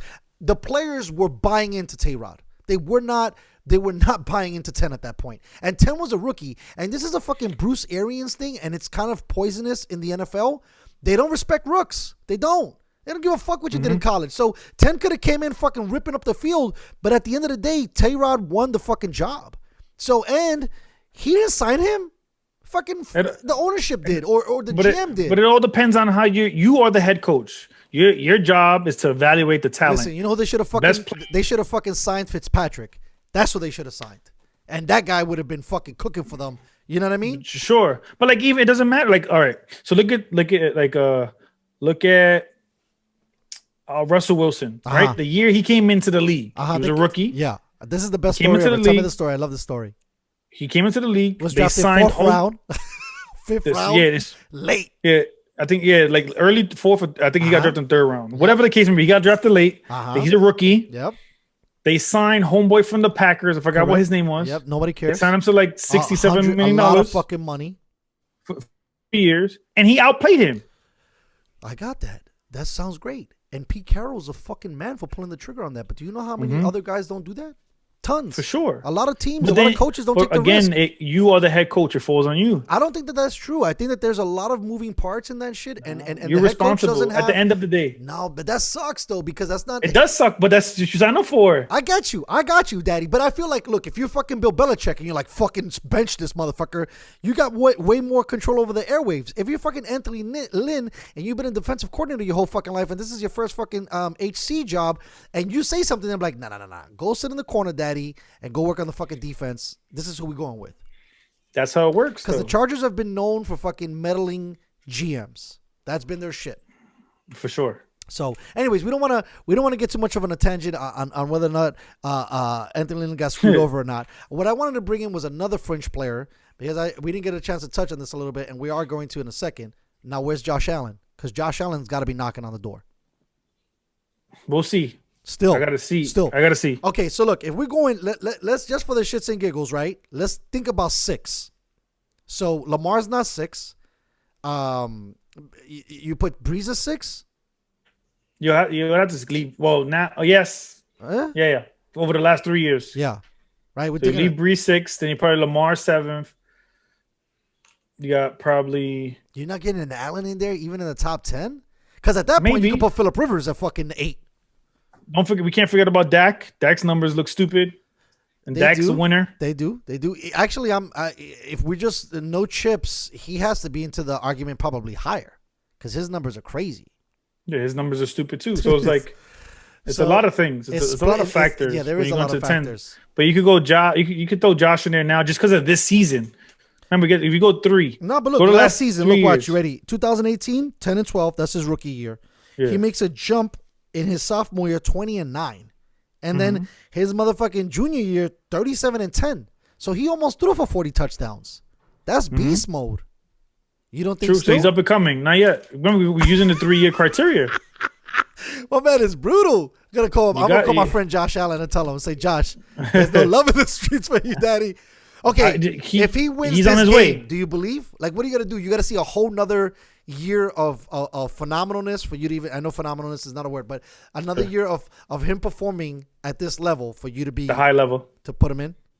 Yes. Okay, all right, that's fair. Because remember, you're gonna have some guys leaving. You have So Drew's technically, leaving. Lamar can't even be counted either because Lamar is being granted 2 years too. So these are 2-year players. Yep. Right? Yeah, for sure. So he can't. So You know, you got to I'm put Breeze at 6 then. I'm trying to think. Go down the list. You can't even think. It'd have to be Breeze, Ben Roethlisberger, and you'd have to switch. You'd have to be Breeze. Shit. What did I? Because remember, Drew Brees is out after this year. Right. So that's one I said guy. Phillip Rivers. Excuse me. Phillip Rivers, Drew Brees, and Ben Roethlisberger are probably those guys that are kind of within the space. You know, because you got him leaving too. You know, then you could throw Baker Mayfield in there. I know. I was thinking about that, but Baker qualifies under what we said about the 3-year window. This is his This fourth is his year. third- Isn't no, it? this is his. This is his third year. They were in the same draft. Lamar Jackson, Baker Mayfield, and So I'm Josh saying, Allen, so he said the record for passing touchdowns off his rookie year. which is crazy. You know, you got that. And I last like year, him. I like him. I think he ended cooked up- last year too. This year's another. It's tough because you want. Or the criteria is right. Wins. In my mind is and if play quarterback. when everything isn't going well, can you win the game? Agreed. Yes, I still don't think Baker Mayfield's there yet. He's not. Right. He's not. I think Even Josh Lamar's Allen not is. there. I think Josh Allen is though. I don't think Lamar is though either. Even Lamar, I don't even know if Josh Allen is there either. The only thing about Lamar is that Lamar could outrun the whole fucking team and just take it to Correct. the house. He's dynamic and flashy, and it shit looks awesome. Right. But you don't know. We don't know. So then we- basically 6 has to be Breeze because he yeah, can, when the game falls so he- apart, he can win. he could win. He could win you the game. And he's put like household name, not household names on the map. Because Michael Thomas, and if he was on another team, he probably wouldn't. I'm not saying he wouldn't be as good, but now he's famous because he gets thrown passes by Drew Brees. Because Right? you got to look at everybody. Everybody else is or bum. You know, like bum quality. So you got. There's nobody because you could put Dak is probably like 9 or 10. Like Right. Dak is in the top 10. Yes, So then, he is in the but top then 10. after that is you can't really Jared Goff. No. no. Bro, they got so lucky last week. You know, you got Derek Carr. I think if Derek Carr goes to a better system, he would do better. You think Like, so? If From I'm the what you watch with Broncos, your eyeballs, you would trade for him? if I'm the Broncos, I would trade for Derek Carr. Okay, so what do you think? It's just a scheming situation in Oakland? Mm-hmm. Yeah, okay. That's fair. Plus, you don't have a coach who believes in you. That's true, too. He don't fuck with Derek Carr. No, I know. Nobody fucks with Derek So- Carr. That's why I'm saying, like, you really believe? I mean, I've always liked Derek Carr. I just think that when you were just saying it as a qualifier, when the game falls apart, he falls apart, too, when the game falls apart. No, for sure. That's why he's in the top 15. Okay, Like, yeah, right. Yes. He's not gonna get into the top 10 or the Nah, top 5. But But what I'm saying is, if he gets moved, he gets moved. Done. Then we can't forget about Kyler Murray. You know, that's another guy. sure, but I who's think a top Kyler's 10 guy. emerging. Kyler's emerging. No, for sure. Because he's But, been, like, what, 2 For him years? to do, this is Second this year. is his second year. Yeah. So for him to do what he's doing, He's you know, cooking. He's cooking like a motherfucker. He's probably another a better guy thrower than Lamar. Another guy who has Aaron Rodgers' talent is Matthew Stafford, but he doesn't win. Right. You know, he's stuck in Detroit. So, damn, then hold on. We'd have to every- rewind that then. That means that Matthew Stafford would make the top 10. For sure. He'll Based probably on be his 10. numbers. Yeah. 9 or 10. Just Because based on homeboy numbers. just throws 30 touchdowns every season, no matter what, no matter who. And he's a gutsy player. He stays in the moment. He doesn't fall apart. Homeboy's there all day. Exactly. So that's the back 9 in not sure. any particular order. Breeze, Rivers, Ben Roethlisberger, Matthew Stafford, and then I You could put Lamar or but Josh Lamar Allen still. I would or probably- Dak. and Dak. You know, Right. those are the guys you have. Oof. So it's a bright future for the. The good news is the that league. we know for sure Patrick, Rodgers, Russell, right? Or Yeah, wanna for go sure. Those are the top Russell, 3. Russell too, because Yep. he does more with less, right? Yep, and they just fired his OC, so they're gonna get a new OC in Seattle. Right, I know. Real So- quick before we bounce out, 2 questions. First question: did you really think Brian Schottenheimer was that effective It doesn't matter that he got fired, bro. He's a fucking. I think they were trying to displace blame. So somebody had to go. Pete Carroll. So somebody had to be. Got you. Exile. Somebody had to walk the plank. to be the, correct. Off with his head. Because like you had Russell cooking at the beginning of the year, and everything went to shit in the middle of the year. Then I feel like they should have fired the defensive coordinator if anything, because that's the one who seemed to fuck up the most. Because the offense was cooking. But now then the second half of the season, the defense was cooking. So like, got you. Okay, so they figured out something. Somebody had to go. Got you. Okay, and I think he was just a sacrificial lamb. Next question. Better situation for Deshaun Watson, because we didn't even talk about it too, but he wants out of tennis. He wants out of Houston, New York, and not you motherfuckers. Jets or Pats? I know he's talking about going to the Jets, but I was throwing around Patriots. He wants to go to the report is Miami. Why? They're ready to win. I know, but they just drafted a quarterback. You get rid of him and you put Deshaun. Yo, if they do that shit, they're gangsters, motherfucker. You pull that trigger? NFL, yes, I would have done it already. Really? NFL's win now time. No, I got you. I'm with it, and you got to win with the quarterback. So you're not impressed with homeboy then, the lefty? Well, he's a rookie. I'm not gonna diss this. So he's a incomplete. Got you. Okay. So you sign Deshaun and you keep Tua, or you have to trade Tua too? Of course. Okay, so you're saying if we're Miami and we move forward, you're all in on Deshaun. There's nobody on the bench. That's it. Making him nervous. Yeah, because nobody's gonna take his spot. If he's a top 10 talent anyway. Right. You're not worried about nobody else. You're not worried about he's Nick unbelievable. Foles situation. He's unbelievable. Not worried about Fitzpatrick's situation. No. Like you're not gonna pull him out the game. You're not gonna bench him in the third quarter. Like Watson's your guy, and he's your franchise quarterback. That's true. But that's what I would do if I was him. I'm out there, or I'll be like, yo, I'm out to the Colts. Right. I think that makes the most sense, but they would never pull that trigger because they would be the laughing stock. All right. How about one more dude on, only because if they start getting beat, if he goes to within the division and they start, the Colts start spanking Houston, that's going to be embarrassing. Listen, he has a no trade clause, so he gets to pick where he goes. Filthy. I love who. You know what's so crazy? He just got paid. Yeah. Why would Houston do that? I wouldn't have paid him. The issue was that because you're going to be on the fucking hook for that money. It's only a $21 million cap hit next year. Okay, which is not nothing. No, that's not bad. Which is nothing.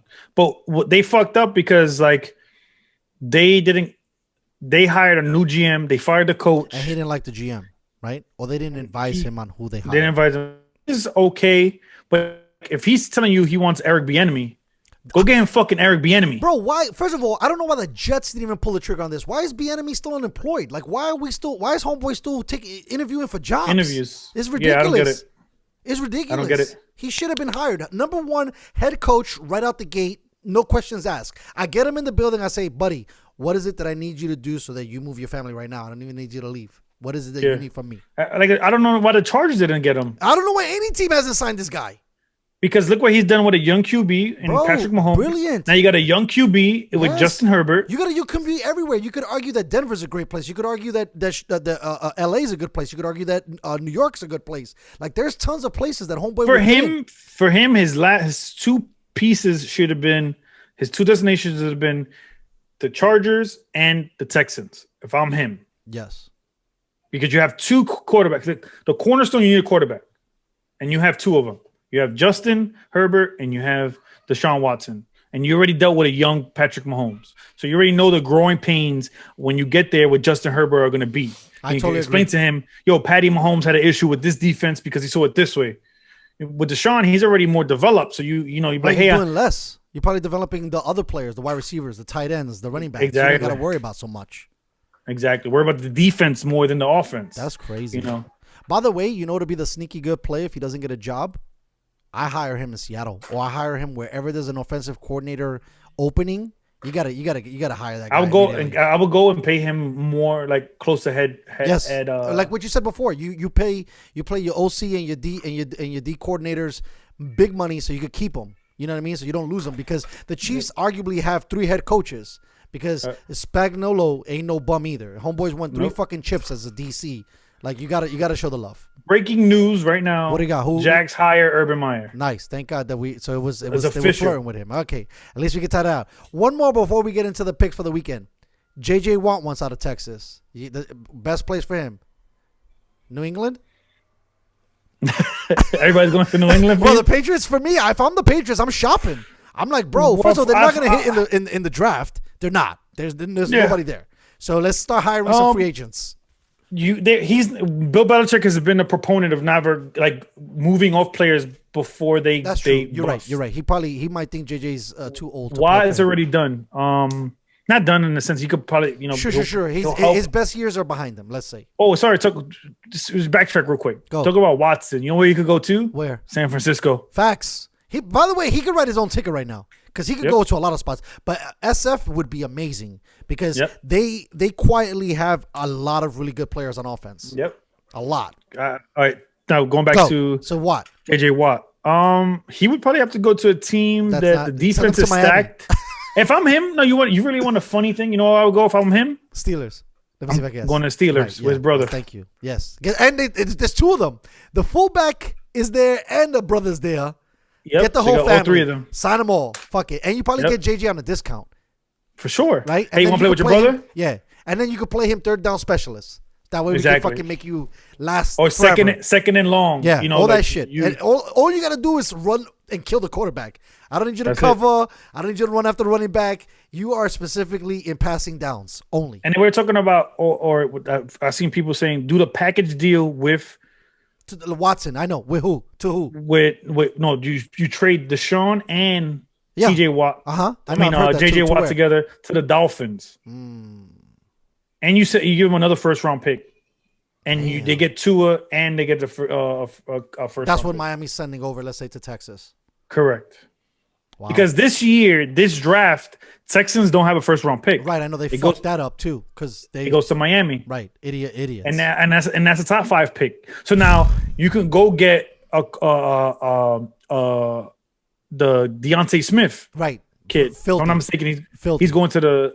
Is he eligible? Is he going to the draft? I'm not sure, but everybody was talking like this guy's gonna be the next thing since sliced bread. So I'm like, all right, I didn't even watch that Bama game. You can go get him another wide receiver, or you could go get him you could even trade out of that pick. If you trade for Deshaun Watson, right? You trade out of that third pick, get more picks, and shore up the offensive line. Why don't teams do that more? You think? Why are we not fucking trading back? Like, I know that we're trying to win with the quarterback, but it's like, Papa, we got like 22 other 21 other positions here. We might need somebody else.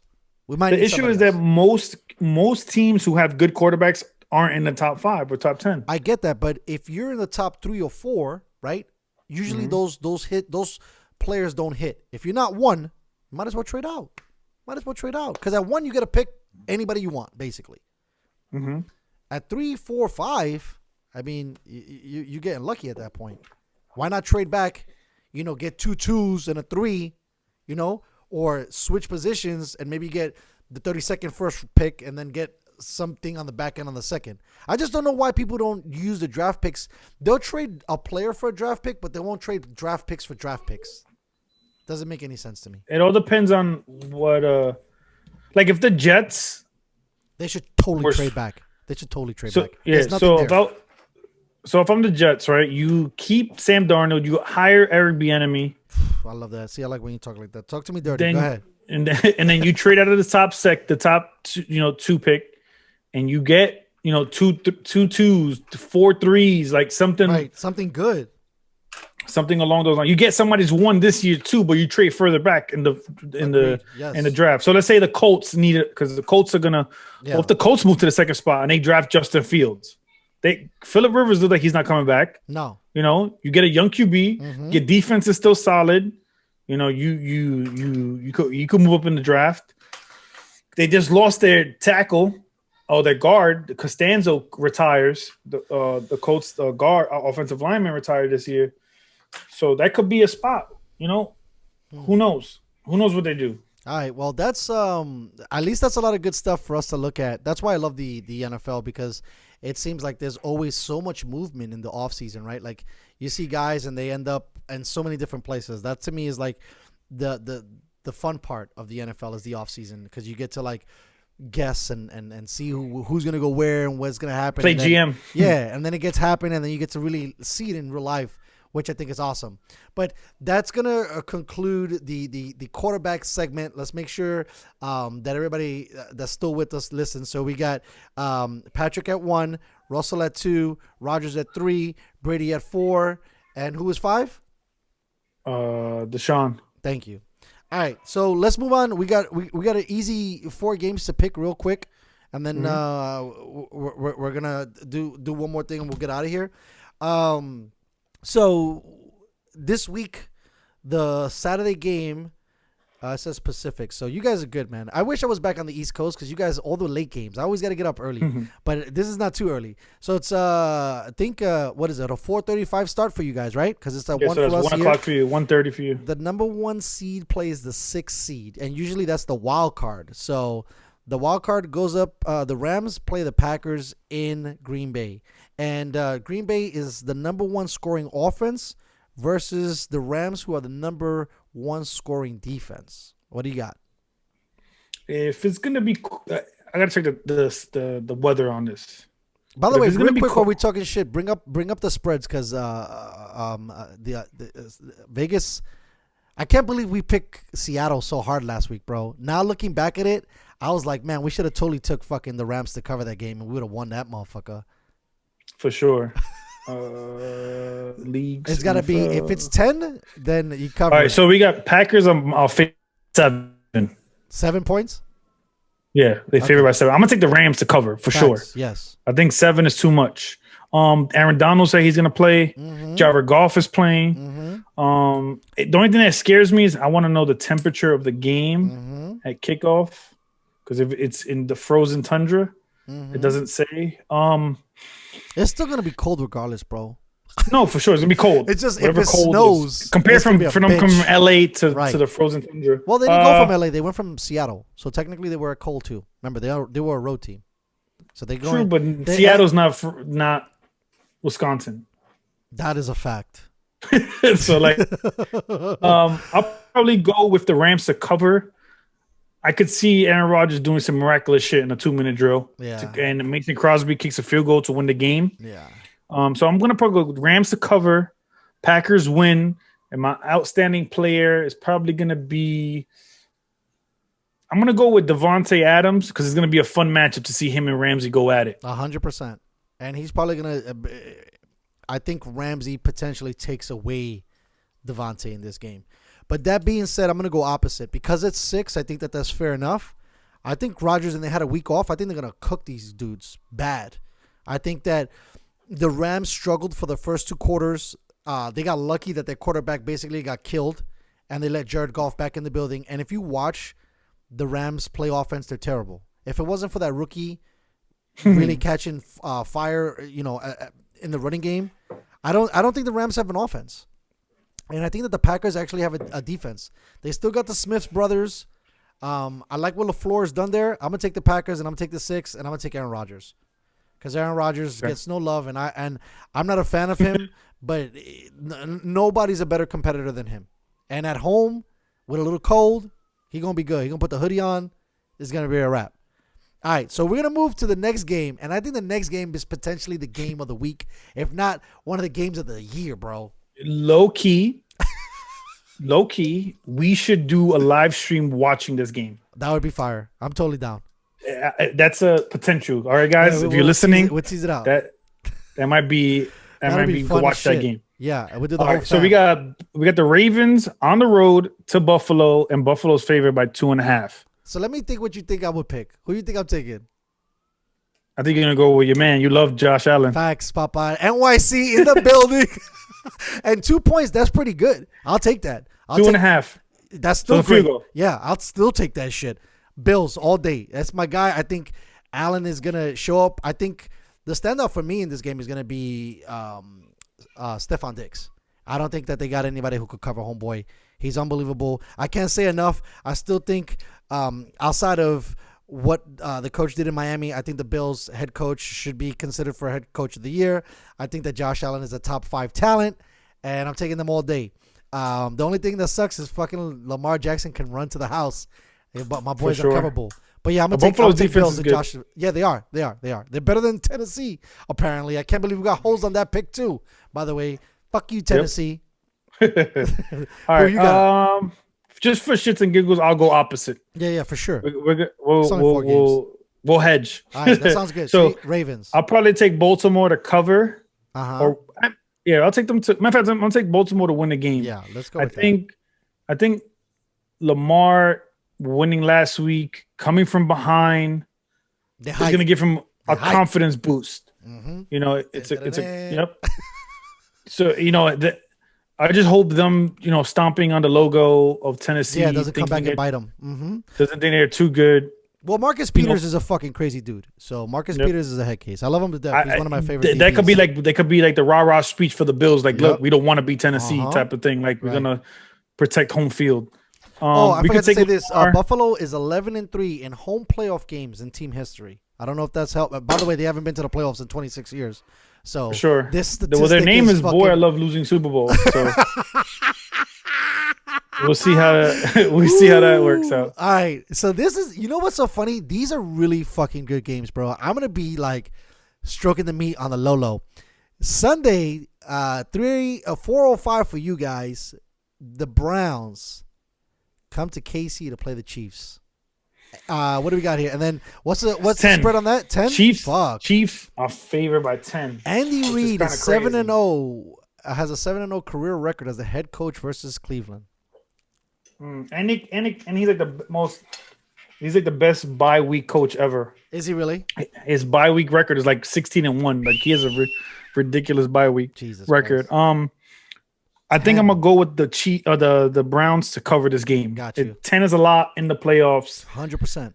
They're playing with this underdog mentality. Mm-hmm. I still do think the Chiefs win because I think it'll be a sluggish. I think it'll be a fight. I think the Chiefs might not take them as serious. They've been playing like nonchalant kind of all year. Yep. They know they're the best team in the league. Yep.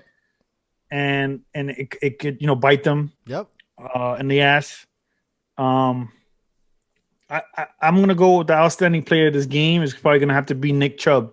He's gonna be the X factor of this game. Okay. He's gonna have to probably run for $175. You're gonna have to keep Patty on the sidelines. Patty on the sideline. That's gonna be your game plan. You have to do ball control, keep him on the sideline, and they limit his touches. And they get Stefanski back this week, which I think is gonna be an improvement for them as well, at least from a play calling standpoint. That sounds dope. You heard it here first. Fucking Browns are gonna beat the Chiefs on the fucking road, bro. Okay. I would take the 10. I would take the fucking Browns to fucking win this game. Fucking Browns are gonna fucking go cook. I think that my standout player, I'm gonna take the other homeboy. I don't know why I'm drawing a blank on him right now, but Kareem Hunt. I'm gonna take Kareem Hunt in this game. I'm also gonna take Baker Mayfield. I think Baker's gonna have. This is gonna be a great game. They impressed me so much last week. They almost lost the game, right? In the end. But again, their defense fucking sucks. But I still think that what you were saying is that everybody, if you know football, you do what they do to Tom Brady, you do what they do to Peyton Manning, you do what they do to Drew Brees. You keep homeboy on the sideline. I think if Nick Chubbs can, and I don't know what the numbers are, but the Chiefs' defense is kind of soft against the run. This is going to be a long, hard day for them. I take the Browns, bro. I'm with you on this one. This is definitely the cover. I don't think the Chiefs are going to blow them out like that. And I think the Chiefs are going to struggle a little bit. They're going to have a little rust on them. The only problem is who the fuck is going to cover Tyreek Hill? That's the only question I got. Because if they start slinging it, it's over. Yep. We're on agreement there. Okay. So next game, brother. All right, we got the Bucks on the road against the Saints, who they are 0-2 against. Yeah, and they were embarrassed the last time out. It's G-Pa versus G-Pa. Yep. You seen the little tweet they put out? Hilarious. The old man? Hilarious. That shit was funny. The Senior Citizens Bowl is what this one's going to be called. What's the spread you said? Saints by 3. Fuck. So, check this out. Brady's going to win this game. And the only thing... Oh, real quick. New Orleans has won 5 straight games against Tampa Bay. So 5 straight games against Tampa Bay. This to me is a proven resource why this game is going to go to the Bucks. New Orleans has been killing them. I think that Brady, bro, they got Brown, they got Godwin, they got Evans, they got freaking Gronk, right? I think Fournette played very well last week with the absence of their other with Jones on the sideline. If Jones plays this week, he plays healthy. Bro, the Bucks are loaded. The only thing is, do the Bucks, right? Because you said this stat. They're the most they sack the most, so they blitz the most. They're one of the most blitzing second most. Yep, they blitz the most. Defenses in the league. If they can't stop Kareem Hunt, bye. You mean Alvin Kamara? Sorry, Alvin Kamara. If they can't stop Alvin Kamara, it's over. Because Alvin Kamara because the Bears had him locked up, and then the second half came. Homeboy's the best. He's making an argument for the best running back in the game. You gotta lock him up. You're probably gonna have to spy him and just make sure they don't get no screens off on him. And then I'm gonna take Tom Brady. I'll take Bucks and Brady. Okay, I think I'm gonna take the Bucks too. I think that the fallacy of the Saints being 2-0. Yeah, that doesn't mean shit to me. The playoffs is 0-0, bro. Everybody's the same. Exactly. And Tom's been there before. All day, bro. He lives in the building. He lives. My man is the ultimate, not only professional, but the most competitive playoff quarterback. He's 30-11 in the playoffs. Bro, did you see last week's game when he played? You seen the stat? Like, remember how we were arguing? Oh, he's 31-11 now. I got you. In the playoffs. But he dwarfs everybody else in wins. Like, over the Montanas, over the Elways, over Peyton Manning, everything. Everybody. So this guy, I mean, if he wins this game, it's just. I think the Saints are soft. The Saints showed up real flat against Chicago last week. If they do that against the Bucks, they're done. It's a wrap, bro. But they're just gonna pull their ears back. They're gonna start rushing him. Yeah, this doesn't really bode well. Like, it's like the Saints kind of cooled off towards the end. And the Bucks started to get super fucking hot. Antonio and Tom Brady are on the By the way, we both right now. called it. First play, pow, AB, touchdown. So it's going to be an interesting week. Very interesting. These are great games. I think we're going to discuss, and I think we should do a game.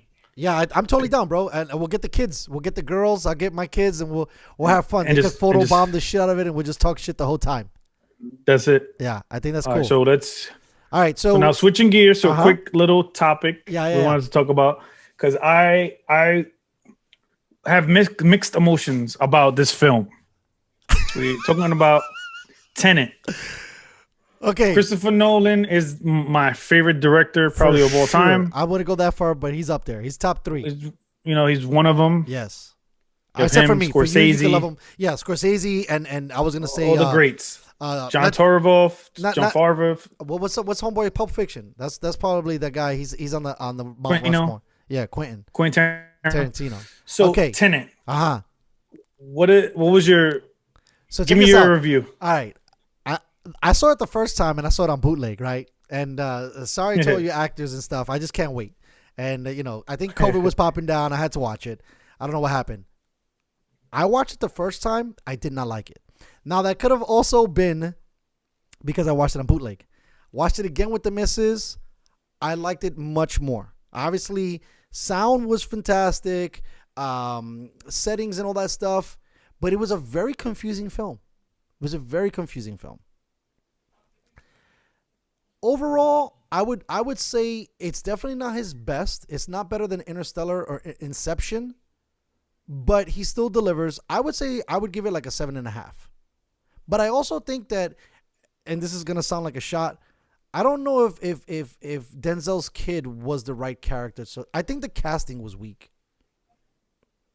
That's what I think. I don't know. I liked him. I thought he did a pretty good job. I'm not saying that he was horrible. I just don't think that it was like you didn't fall in love with his character. I think, you know what I mean. Like, he was kind of off-putting. The reason why it was off-putting, I think is just because the point you just made, where the movie was confusing. Yes. So you couldn't relate to him because in your mind you're trying to figure out what is going on, kind of thing. Yes. So, and like the movie itself did a bad job of normally the ending ties everything together, or almost towards the ending it ties everything together. And Nolan was known for having awesome endings. It was not an awesome ending. It wasn't. And I was confused myself.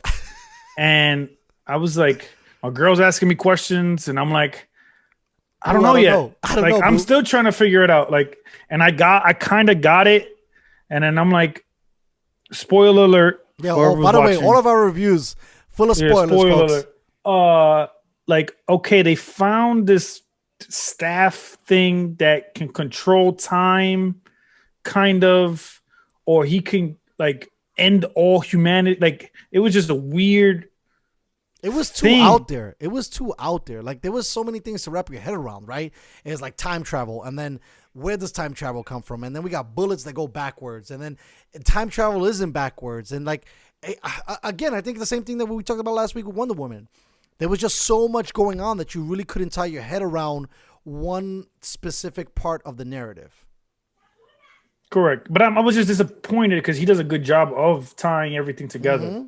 So like you'll be like on this journey like Interstellar was or Inception was, where you're kind of confused, but you kind of understand. But you when the ending comes, it's like, oh shit, like everything fit together like a glove.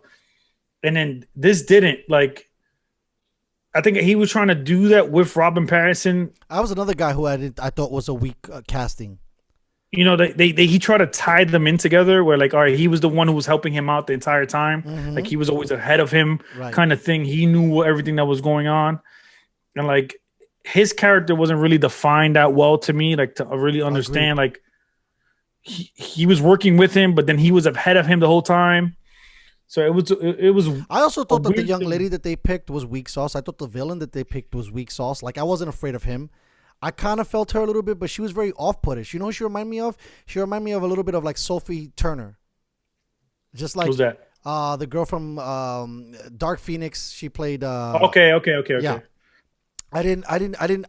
There was no, like, the only person who saved the day for me, and it was only like for 2 minutes, was Michael Caine. Michael Caine came in like a goddamn pimp, told you what pimp life was about, and I was like, I'm a pimp, I'll see y'all later. And then it just disappeared. I don't know. There was too many ebbs and flows for the film that I think it's fine. I just don't think they didn't tie it together well. They didn't tie, like them going backwards in time through a machine. And then Shorty knew the Indian chick knew everything. She was withholding information. Mm-hmm. And I thought she was a weak casting too. Even and nothing against her nationality. I just felt with a movie of like this magnitude, and this is gonna probably be dangerous to say, they shouldn't have taken so many chances with actors that weren't, like, for example, in Interstellar, you love Matthew McConaughey. So because you love Matthew McConaughey, you're not even worried about his character. You're like, fucking Matthew McConaughey's dope. I can focus on the story. Same thing with Inception. The cast in Inception is fucking bananas. You got fucking Leonardo DiCaprio. You got Jason Gordon-Levitt. You got, what's the other dude? Bane? What's Bane's name? Hardy. Tom Hardy. So you got all those dudes. So you're already like, okay, I got all these guys down. I'm invested. And they've had, a stronger cast. This cast, I just didn't buy it. You want to know something crazy? What I noticed in the film, and I'm pretty sure people didn't notice in the film. Tell me, I'm about to watch that shit right now. Remember Homeboy, the army dude who was planning everything with the beard? Okay, no, keep talking. Towards the end of the film, he was like the third character, fourth guy. Oh, yes, that's Kick-Ass. Which one?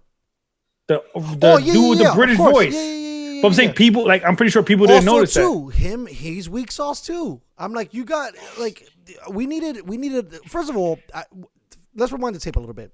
I felt bad for Christopher Nolan to put a project of this magnitude together and it flop in the theaters because there was no theaters, and Warner Brothers, he was talking all this shit about, I don't want to be on Netflix. I don't want to fuck with Netflix. But I kind of feel him too, though. Like, that's one thing that we didn't bring up with Warner Brothers and Wonder Woman being released simultaneously through streaming and through the theaters. Like, now things are changing, and I understand Nolan's like preference. Like, we're used to watching movies in the theater, and that's a whole different experience. I'm not saying that I'm against doing Netflix stuff, but I think there should be separate films. But now Netflix is gonna take the whole world over because they did drop in movies with Leonardo DiCaprio. HBO's dropping a movie with Denzel Washington. What I'm saying is that you can't drop Tenet, right? Mm-hmm. And it be whack. No, because your argument doesn't hold up. Saying we have to go to the movie theater in order to enjoy film. Right. I would have been kind of pissed off because I was already excited about it last year. I was mad too. Yes. I would have, because I bought it on Amazon. Because I like Christopher Nolan, so I'm supporting somebody who I like. Pocket, 100%. I'm with you on that. But then I would have been mad if I would have went to the movie theaters, spent $100 almost in movie theaters, going to eat popcorn, eating dinner, going with my girl. Right, that's another thing too. Yeah, to see that. So your argument when you're saying, "Oh, film needs to stay in the movie theaters," and then you drop that, because it doesn't hold up. I also think that, and this is gonna sound crazy too. I think that Nolan is past his prime. I think he dropped the Dark Knight trilogy. I think he dropped Inception. I think he dropped Interstellar, and that is where it's at. Because he's had other movies in the past. I mean, to shout out to Flex. Flex's favorite movie is Memento. Memento is great, but it's confusing as fucking fuck. I just finished watching Insomnia with Al Pacino, Robin Williams. The first time I saw it, it was confusing as fuck. I seen it this time. I thought it was a much better film. But I don't know. Now he's trying to be like this groundbreaking director with not only scores and acting and really intricate story plots. I don't know, man. I definitely think this wasn't his best stuff. And I think a large portion of it was maybe Denzel's kid. And what's his first name? I don't want to disrespect Mr. John Washington. John Washington. By the way, he was a former running back in the NFL. I don't know if anybody knows that. But John Washington, he delivered. But I think that his delivery wasn't as impactful because the supporting cast was kind of weak sauce. You know what I mean? Like, sorry. I don't think Patton delivered. He was okay. I thought when they got Kick-Ass in there, I was like, oh, okay, where are we going? And it's starting to bug me a little bit that we have all of these non-Americans acting as Americans. And I just don't buy it. It's not that I don't like it. Like, I thought about this the other day. Like, Henry Cavill as Superman is kind of a cusp because I think he's English, but some of these guys I don't believe is like Kick-Ass to me is not a badass. Like, why is he playing, the ultimate rock star soldier? Like, granted, he did it in Godzilla for like a second. I don't know. I think there was just too much going on. This movie was a stretch, and I was disappointed too. I'm gonna go watch it again though. It was definitely a letdown for me. I would have been like a motherfucker if I would have dropped the fucking C note on this shit though. That's what I'm saying. How much Amazon robbed you for? $9.99 or they hit you with the $19.99? I think it was like $19.99. Okay, that's $20, which is a bargain compared to the movie theaters. 100%. But I was excited. I'm like, yo, babe, phone off, shut up, lights off. We're gonna get. I was waiting for this motherfucker too. It was one of the heartbreaks of 2020 that I didn't see this movie in the theaters, and that I think 2020 was a bad year for film. It was a bad year for film. Actually, you could argue that it's been a bad year for film. I think like Netflix gets it. They're like, look, we'll give these guys a couple things, and if it flops, it only went right to DVD. I think like 2020 was like for Netflix it was dope, but for like films, no. Netflix got it dialed though, bro. They got it dialed. They really understand. They give you freedom, and they don't get involved as much when it comes to like the end result, which is dangerous. You know what I mean? Because like I said, they let creators create for that. They let creators create. Yes, that's a big thing. I'm gonna go watch it right now. I'm gonna get my act together and try to see if I see it. But it's so boring. Did you notice that too? Was it boring to you? I was like in the middle of the film, and I'm like, what else is gonna happen? Like, okay, like get to start explaining what's going on. Explain to me a little bit of what he had this device. The device he can control life, and if he kills himself, he's gonna end life too. Like. It was just confusing into that aspect. Like even talking about it right now, I'm trying to think. Like, I'm trying to think too, and I'm baffled. That's why I said I gotta go watch it again because I have no idea what happened in that movie. All I know is that you fight backwards, bullets go into the gun, which I thought was cool. The graphics on that part were fire. Yeah, the fighting was dope. Yeah, like everything, that shit was dope. The action was great. Trying to break it down, where like the Russian dude is like now this big, he's like this big dick dude who knows what everything is coming. Because he keeps going back in time. He goes to check it out for 5-10 minutes. All right, this is about to go down this way, this way, this way. All right, cool. Now I'm going to go back to normal time, the present. Be ready to deal with whatever situation is going to come my way. Because he already knows what's on the way. So, like, I get that part. But that was the main protagonist? That was what that dude was doing? Because I was lost like a motherfucker in that movie. Yeah, so basically he was going in the future. Mm-hmm. He was seeing what was going down, in the future, and then bringing that knowledge. and then back and then he'll be ready in the present. Got you. So he already knew how many steps ahead. Whatever. So basically, John Washington's character was trying to stop him from doing that, and he was trying to infiltrate his organization, right? Correct, because he wanted to get the device that allows him to go back in time. Go back in time. And then Shorty's connection was because that was his right, with the dude. Correct, because he was the wife. And then what was Patterson's role besides being like, handsome? Because that's all that motherfucker was doing. He was like his partner. He was like kind of his partner, but he's like the smooth talker. I got you. Who could get into everything. Okay. He was like the mastermind, kind of like he was like John was like, yo, I need to get to do XYZ. He was the one who's gonna go to figure out to execute XYZ. Okay. Like that was his job. That's why like he figured out how to get on top of the building to the Indian couple. Got you. How he was the one who executed the plan. Like, yo, I need this shit to get done. All right, cool. I'm gonna go get that get done. That was his job. Yeah, no, that and it's almost like 3 hours too. That shit, they got to go back to 90 minutes, bro. It just keeps getting longer and longer and longer. That an hour and something in it. If I don't understand the plot, we're pretty much done. I would probably fall asleep in the theaters watching this movie. I would have been mad. I don't mad. normally fall asleep in movies. Yep, me either, and I would have been upset. Oh my god, I think Nolan needs. I think Nolan needs to like. Just let it go, bro. If you're already beefing in the streets with the companies and everything like that, just make movies with Leo. You know what I mean? Like that too. Just figure that shit out. Like, let's stop moving away from guys that that you think or do. I think what he needs to do. He needs to do what you recommended last week. Go back to motherfucking Warner Brothers. Say, check it out. I'm in charge of DC. You motherfuckers go over there, and I'm gonna do everything from here on out. I'm gonna oversee it. I'm gonna hire the directors. I'm gonna hire all this shit because. I don't know. Like I said, I think, what's so funny? I thought Interstellar, he started to kind of, if it wasn't for that ending that put it all together, Interstellar's kind of a boring film too.